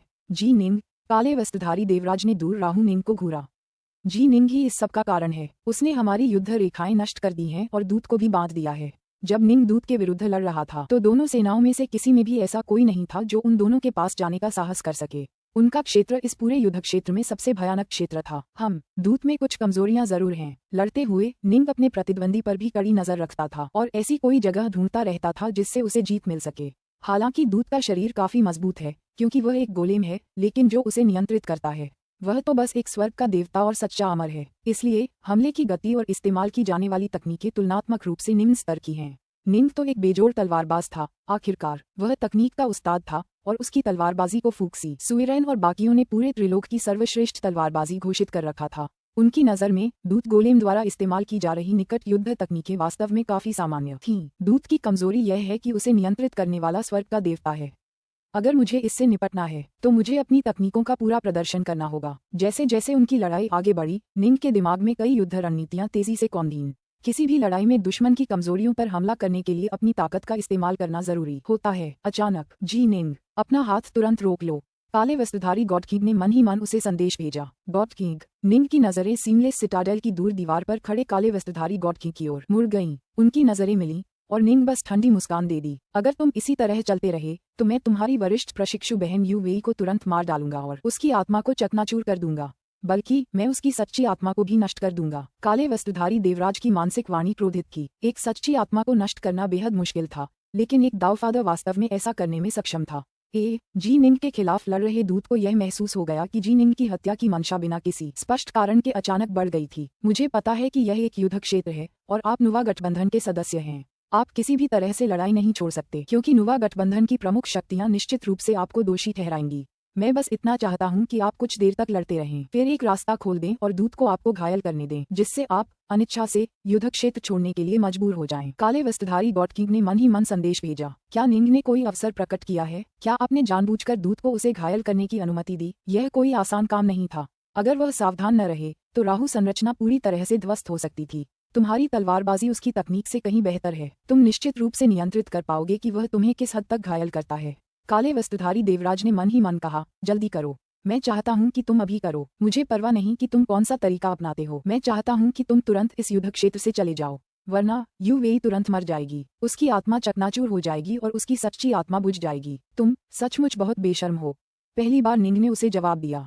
बेशर्म? जीत हासिल करने के लिए मुझे इस तरह से काम करने के लिए मजबूर होने की परवाह नहीं है। मैं शुरू से ही दानव हृदय के मार्ग पर चलता हूँ। मैं एक दानव हूँ जी निंग। तुम्हारी वजह से इस युद्ध में तुम्हारे पक्ष को पहले से ही बहुत बड़ा लाभ है और तुमने पहले ही हमारे कई स्वर्ग के देवताओं और सच्चे अमरों का वध कर दिया है। तुम्हें संतुष्ट होना चाहिए। अगर तुम पीछे हट गए तो मैं तुम्हारी वरिष्ठ प्रशिक्षु बहन को तुरंत तुम्हें लौटा दूंगा। मैं पूरी गारंटी देता हूँ कि मैं उसे तुम्हें दे दूंगा, लेकिन तुम्हें इस युद्ध क्षेत्र से चले जाना होगा अभी। काले वस्त्रधारी देवराज ने उसे व्याकुलता से आग्रह किया। हर पल जो बर्बाद हो रहा था। दोनों पंगु देवता सीमलेस गेट के ज्यादा से ज्यादा सदस्यों का नरसंहार कर रहे थे। हालांकि उन्हें बांधने के लिए कई संरचनाओं और गोलेम का इस्तेमाल किया जा रहा था। नुवा गठबंधन की विशाल सेना लगातार नजदीक आ रही थी। सर्वदेव दूत की सहायता के बिना उनका नुकसान बेहद विनाशकारी होता। जल्दी जल्दी जल्दी। गॉड किंग बेचैन था। वह सीमलेस सिटाडेल की दीवारों के ऊपर से घबराहट और उत्सुकता से देख रहा था। वह एक ऐसे जानलेवा बीमार व्यक्ति की तरह था जो अपनी हताशा में किसी भी ऐसे डॉक्टर से सलाह ले लेगा जो इलाज का दावा करता हो। वह जानता था कि पिछली बार जी निंग के साथ खेलने के बाद जी निंग के उस पर दूसरी बार भरोसा करने की संभावना लगभग नगण्य थी। हालांकि गॉड किंग के पास सचमुच कोई और विकल्प नहीं बचा था। इसके अलावा वह महसूस कर सकता था कि जी निंग के मन में यू वेई के लिए वाकई गहरी भावनाएं थीं। एक बार किसी की सच्ची आत्मा बुझ जाए तो उसे भाग्य की नदी से वापस पाने का कोई रास्ता नहीं बचता। उसका मानना था कि जी निंग यू वेई की सच्ची आत्मा को बुझने नहीं देगी। फुश, वह आगे बढ़ रहा है। काले वस्त्रधारी देवराज की आंखें चमक उठीं। दूर खड़े जी निंग में अचानक शक्ति का विस्फोट हुआ। उसकी 6 भुजाएं 6 दिव्य तलवारें लेकर सर्वदेव दूत पर एक उन्मत्त आक्रमण कर रही थीं। दूत के पास सिर्फ 2 पंजे थे, जबकि निंग के पास 6 भुजाएं थीं। निंग की तलवारबाजी बहुत भयानक थी, इसलिए कुछ समय के लिए दूत अनगिनत तलवारों की परछाइयों से ढका, घिरा और पूरी तरह दबा हुआ था। उसके हमले और भी ज्यादा उन्मत्त क्यों हो गए हैं? पहले तो देवराज क्रोधित हुआ, लेकिन फिर शांत हो गया, मानो उसने कुछ सोच लिया हो। ये जी निंग वाकई बहुत चालाक है। गॉड किंग की आंखें फिर चमक उठीं। वह अपनी 6 भुजाओं का इस्तेमाल उग्र आक्रमण करने के लिए कर रहा है, जिसका मतलब है कि अब उसकी रक्षा स्वाभाविक रूप से कमजोर है।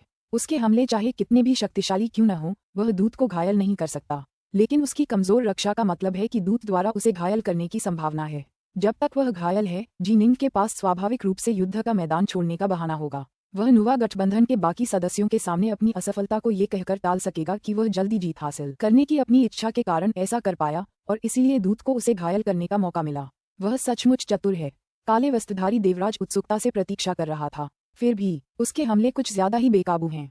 उसने दूत को पूरी तरह दबा दिया है। दूत के हमले भी बंद हो रहे हैं। गॉड किंग ने भौहें चढ़ाईं, फिर तुरंत एक और मानसिक संदेश भेजा। जी निंग, तुम्हें दूत को एक मौका देना होगा। और ठीक इसी क्षण सभी चीजों के दूत से अचानक एक धमाके की आवाज सुनाई दी, जो उन अनगिनत तलवार छायाओं से पूरी तरह घिरा और बमबारी कर रहा था। निंग 6 डाकनॉर्थ तलवारें चला रहा था और जो तलवार अराजकता के खजाने के स्तर तक पहुंच गई थी। उसने अभी अभी एक तलवार मुद्रा का प्रदर्शन किया था जो असीम शक्ति से भरी हुई प्रतीत हो रही थी। इसे उसके पास मौजूद सबसे भयंकर और सबसे प्रभावशाली आक्रमण कहा जा सकता है, और यही वह मुद्रा थी जिसका इस्तेमाल उसने मूल रूप से उन 2 बैंगनी प्रकाश वाले गोलेम को सीमलेस गेट की पूरी सेना को पीछे की ओर उड़ा देने के लिए किया था। ब्राइट मून, तलवार कला, स्वर्ग तोड़ने वाला रुख, धमाका, एक अतुलनीय रूप से क्रूर प्रहार।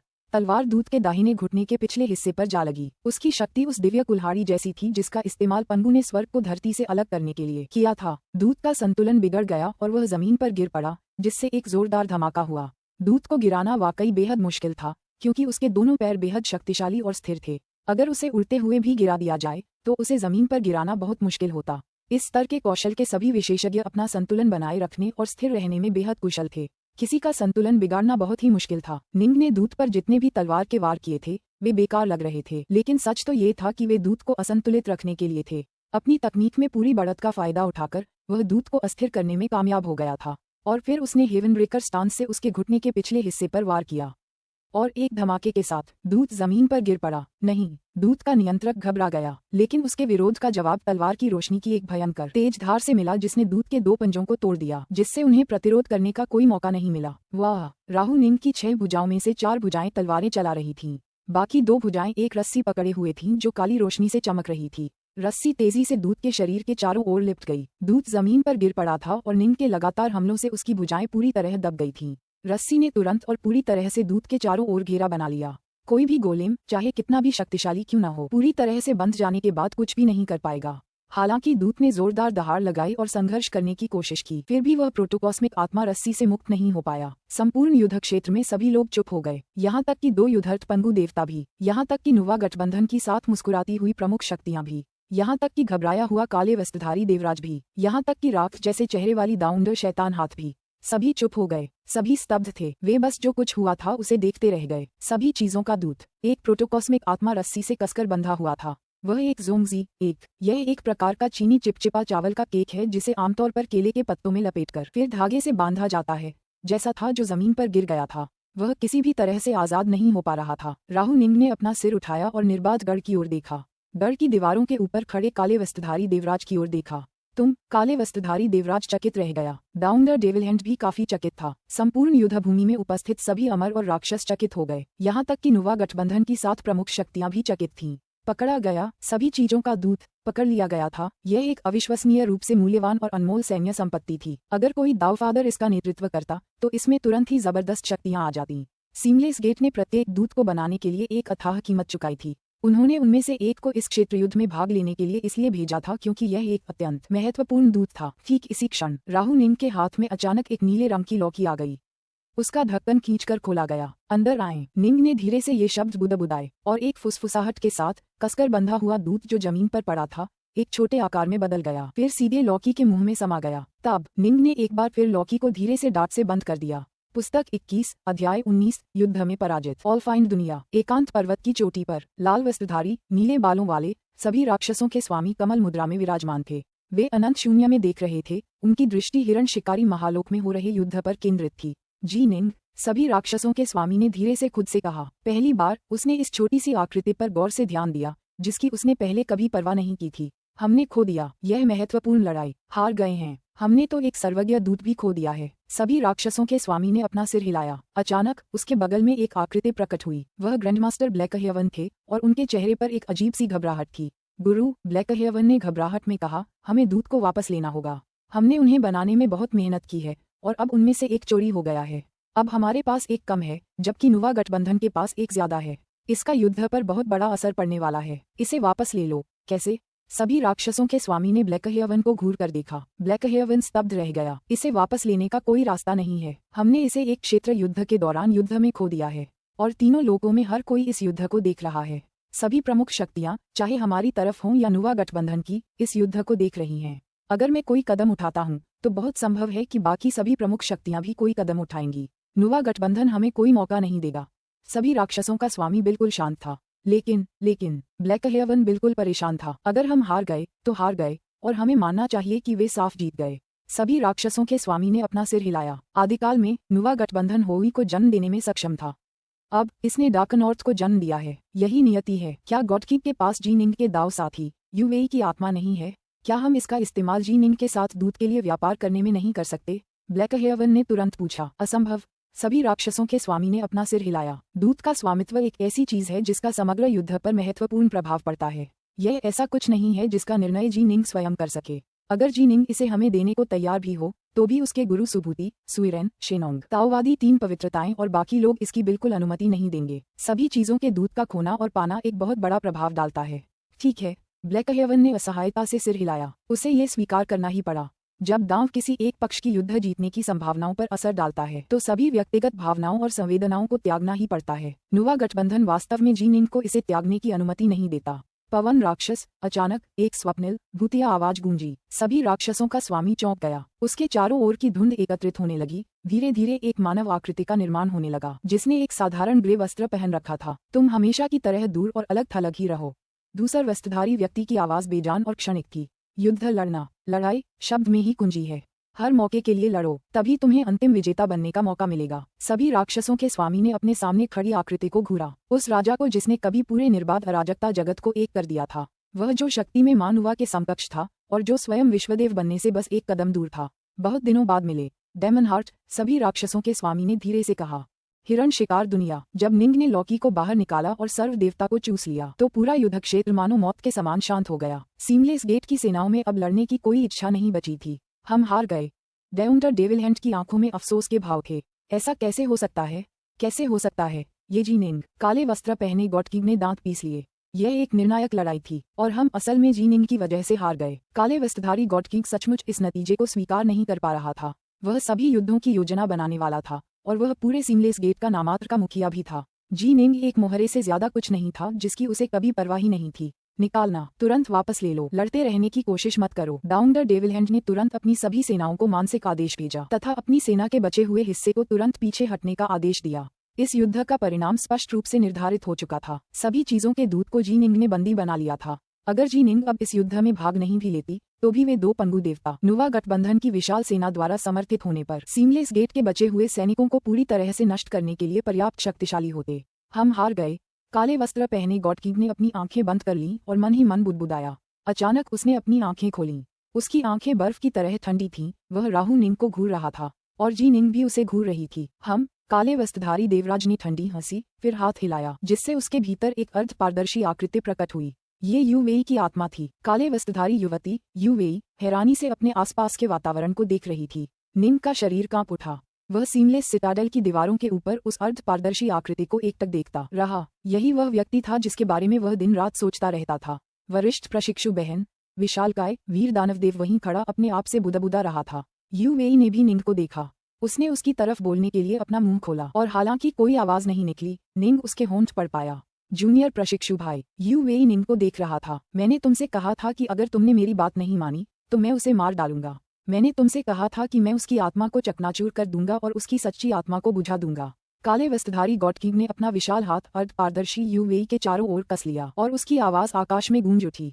क्या तुमने नहीं कहा था कि वह पहले ही मर चुकी है और तुमने उसे मार डाला है?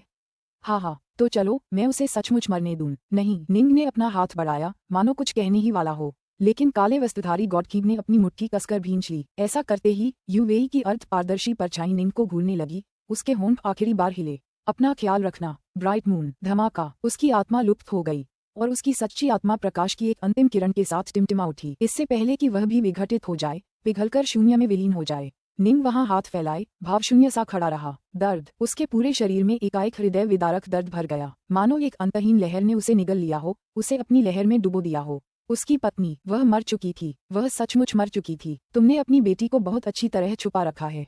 तुम उसे क्रिसेंट मेजर की दुनिया में ही रखते हो। अगर वह कहीं और होती तो मैं तुम्हारी बेटी को भी मार डालता। आहा, लगता है मैं हमेशा के लिए तुम्हारे दिल में दुबका रहने वाला, तुम्हारे बुरे सपनों में आने वाला राक्षस बनकर रह जाऊंगा। आहा, हमारा युद्ध अभी शुरू हुआ है। क्या तुम सच में इसके लिए तैयार हो?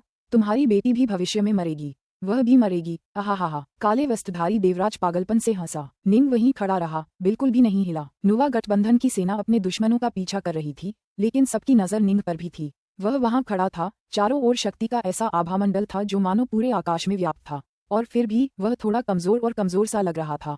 नुवा एलायंस के गढ़ की दीवारों के ऊपर सुभूति, शिनोंग, जुवान युआन और बाकी 7 महाशक्तियों के चेहरे पर ये सब देखकर कुरूपता छा गई।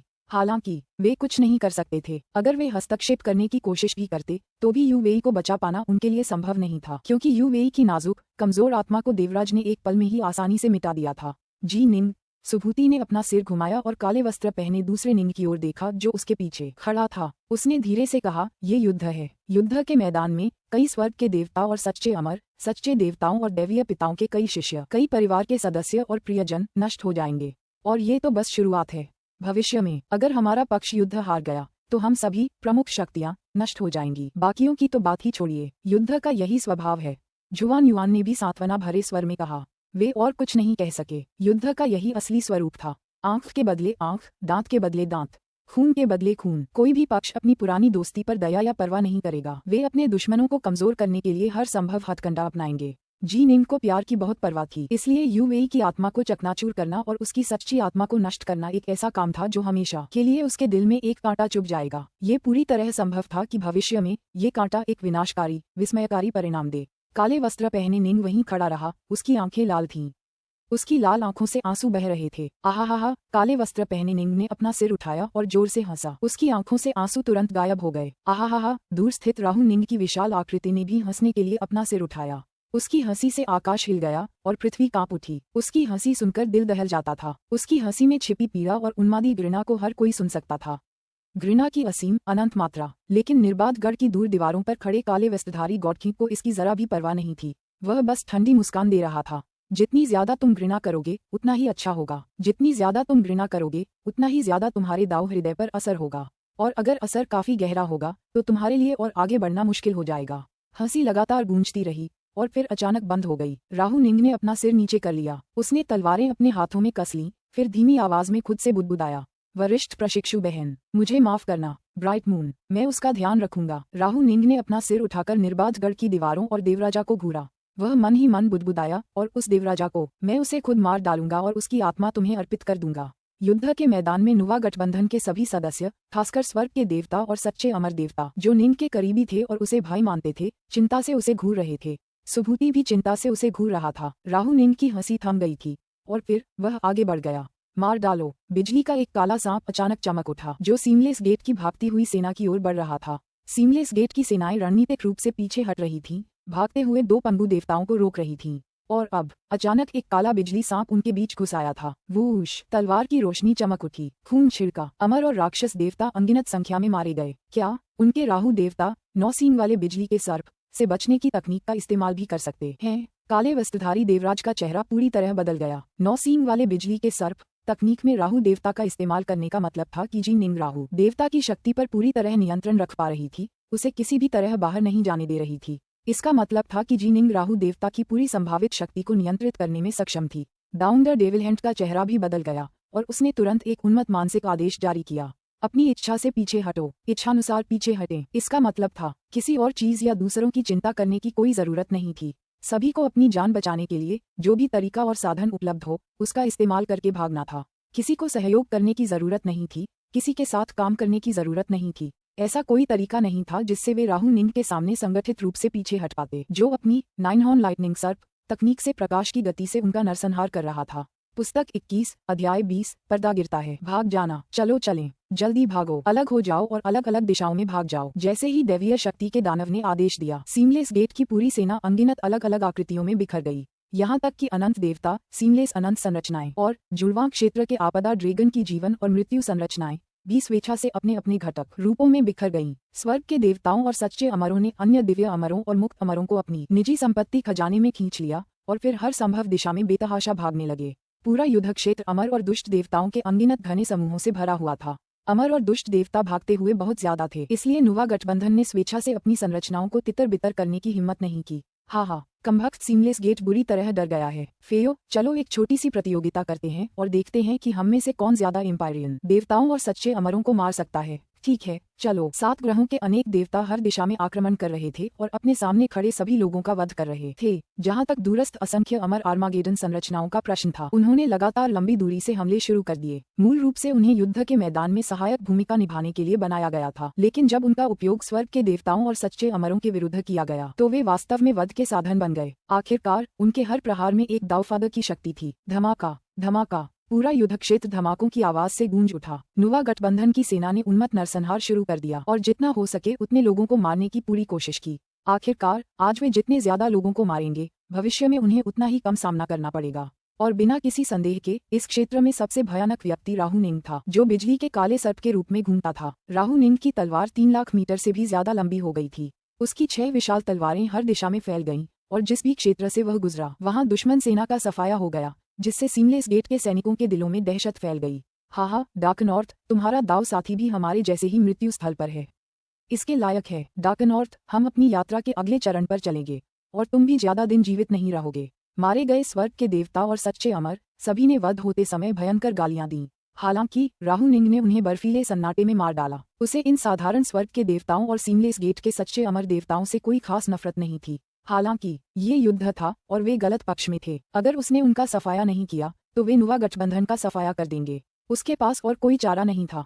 अगर वह चाहता था कि उसके पक्ष के ज्यादा लोग जिंदा रहें, तो उसका एक ही विकल्प था कि वह ज्यादा से ज्यादा लोगों को मार डाले, ज्यादा से ज्यादा लोगों का नरसंहार करे। जब सीमलेस गेट की सेना पूरी तरह से अपने घटक सैनिकों में विभाजित हो गई थी, तो युद्ध के मैदान में उनकी संख्या इतनी अधिक थी कि उनमें से कुछ बच निकलने और सीमलेस गढ़ तक पहुंचने में सक्षम थे। निर्बाध गढ़ की दीवारों के ऊपर काले वस्त्रधारी गॉड किंग और डाउन द डेविल हैंड्स दोनों के चेहरों पर कुरूपता थी जब उन्होंने कुछ एम्पायरियन देवताओं और सच्चे अमरों को गढ़ में भागते हुए देखा, जबकि अधिकांश अन्य को निर्जन जंगल में मार दिया गया। विनाशकारी, ये हार बहुत ही विनाशकारी थी। ये तो घोर नरसंहार था। जब दूत पहली बार प्रकट हुआ था तो उसके हमलों के कारण जुआन युआन ने अपनी सेना को भी पीछे हटने का आदेश दिया था, लेकिन यह अभी भी एक व्यवस्थित और संगठित वापसी थी।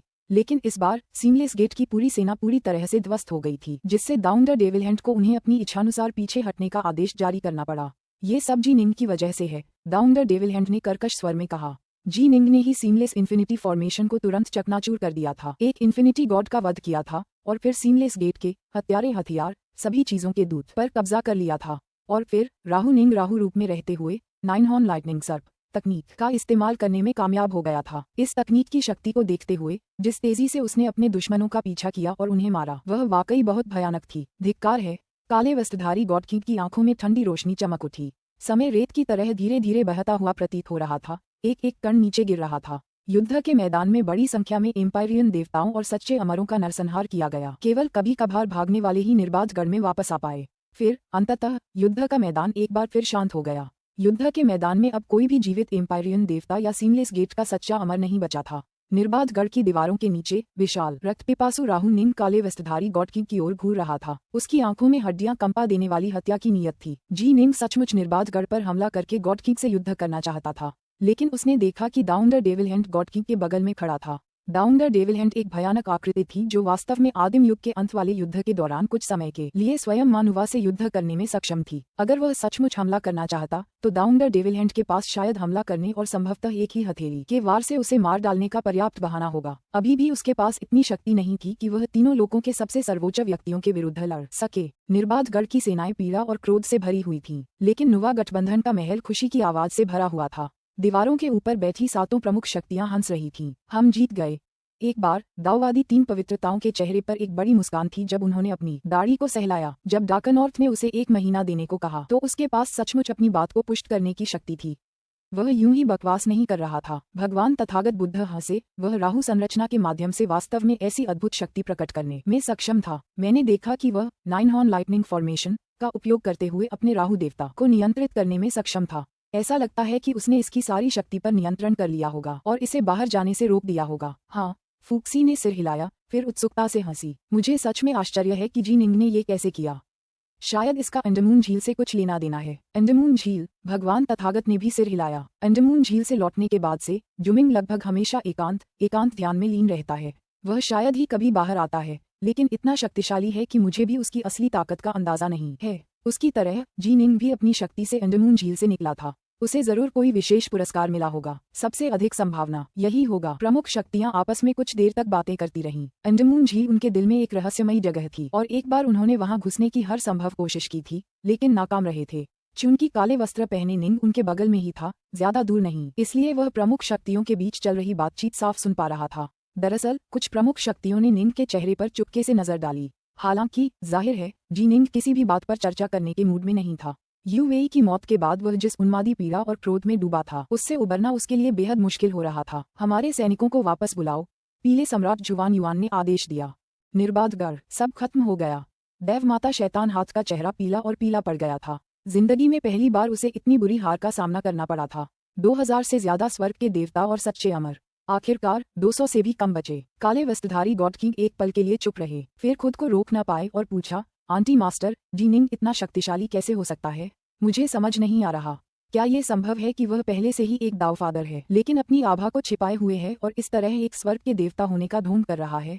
अगर वह एक दावफादर है तो उसे कर्म भाग्य के युद्ध में भाग लेने की भी अनुमति नहीं दी जानी चाहिए। अगर वह एक दावफादर है तो उसे पहले से ही किसी स्वर्गीय दाव में महारत हासिल करनी होगी। डाउन द डेविलहंट ने धीरे से कहा, लेकिन मैंने साफ तौर पर देखा कि हालांकि डार्कनॉर्थ की तलवारबाजी अतुलनीय रूप से उत्कृष्ट थी, शायद तीनों लोकों में सर्वश्रेष्ठ, लेकिन ऐसा सिर्फ इसलिए था क्योंकि उसने 5 खजानों का प्रशिक्षण लिया था और उसमें महारत हासिल की थी। उसकी तलवार स्वर्गीय दाव की सीमाओं को पार कर सकती है और वह तकनीक के एक अद्भुत स्तर तक पहुंच गया है। यही वजह है कि वह इतना शक्तिशाली है।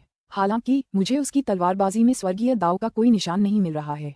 उनकी चाल ढाल की तकनीकें, उनकी युद्ध पद्धतियां, मुझे उनमें स्वर्गीय दास के रहस्यों का कोई निशान नहीं मिलता। इसके अलावा अगर उसे सचमुच स्वर्गीय दाव की समझ होती तो दानव हृदय को जरूर पता चल जाता। आखिरकार वह स्वर्गीय दाव का ही हिस्सा है। डाउन द डेविलहंट ने गॉड किंग की ओर देखा।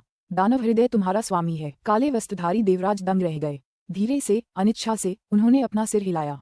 ये सच था, अगर जीनिंग ने स्वर्गीय दाव में महारत हासिल कर ली थी और स्वर्गीय दाव के साथ प्रतिध्वनि पैदा कर दी थी, तो ये दानव हृदय के स्वामी की नजर से कैसे बच सकता था? तो क्या ये संभव है कि वह सच्चा ईश्वर बन गया हो? काले वस्त्रधारी देवराजना ने पूछा। काले वस्त्रधारी देवराज की ओर देखते ही देवमाता शैतानी हस्ती ने भौहें चढ़ाईं।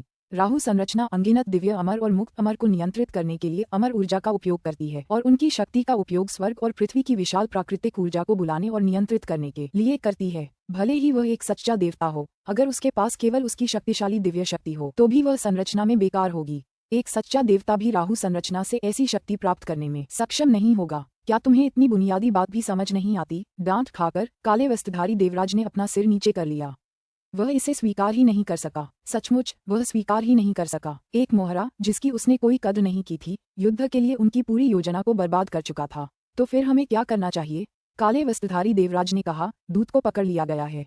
जीनिंग के पास एक सच्चा शरीर और एक आदिम जुड़वां है। वह अपने सच्चे शरीर से राहु संरचना का संचालन करवा सकता है, जबकि उसका आदिम जुड़वां दूत का संचालन कर सकता है। अगर उसकी भयानक तलवारबाजी को दूत की शक्ति के साथ जोड़ दिया जाए तो दूत में उसके आदिम जुड़वां की शक्ति शायद किसी अन्य राहु देवता के बराबर होगी। देवराज का अनुमान गलत था। वह वास्तव में यह नहीं जानता था।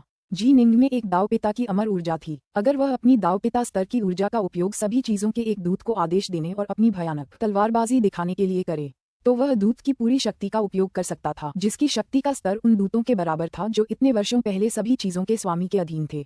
वे दूत अधिपति स्तर के करीब थे और अगर उनमें से 3 से 5 मिलकर सेना बनाते तो वे ताओवाद और बौद्ध धर्म के नेताओं के बिल्कुल बराबर होते। स्पष्टतः निंग की ऊर्जा और तलवारबाजी इतनी ऊंची थी कि वह दूत को प्रभावी ढंग से नियंत्रित कर सकता था, जिससे वह अधिपति स्तर के दावफादरों के बराबर शक्ति का प्रयोग कर सकता था। उसकी शक्ति राहु देवता की शक्ति से कहीं अधिक थी। वह सुभूति और वृद्ध युवान जैसे दैत्यों के बराबर ही शक्तिशाली था। एक सच्चा शरीर और एक प्राइमल ट्विन। डाउन द डेविलहंट ने भी भौहें चढ़ाईं। परेशान करने वाला, बहुत परेशान करने वाला। ठीक है, हमें वापस जाकर सोचना होगा कि इस नए मामले से कैसे निपटेंगे। अपने गुरु और बाकियों से भी इस पर विचार करने को कहो। हमें इस जीनिंग का क्या करना चाहिए? इससे पहले नुवा गठबंधन को इस बात पर सिरदर्द था कि दूत से कैसे निपटा जाए। अब सीमलेस गेट के सिर में दर्द होने की बारी थी। ये सिरदर्द जीनिंग को लेकर था। अब समय आ गया है कि हम हिरणों की दुनिया छोड़ दें, डाउन द डेविलहंट ने धीमी आवाज में कहा। ये युद्ध हार चुका था। अब यहाँ से जाने का समय आ गया था।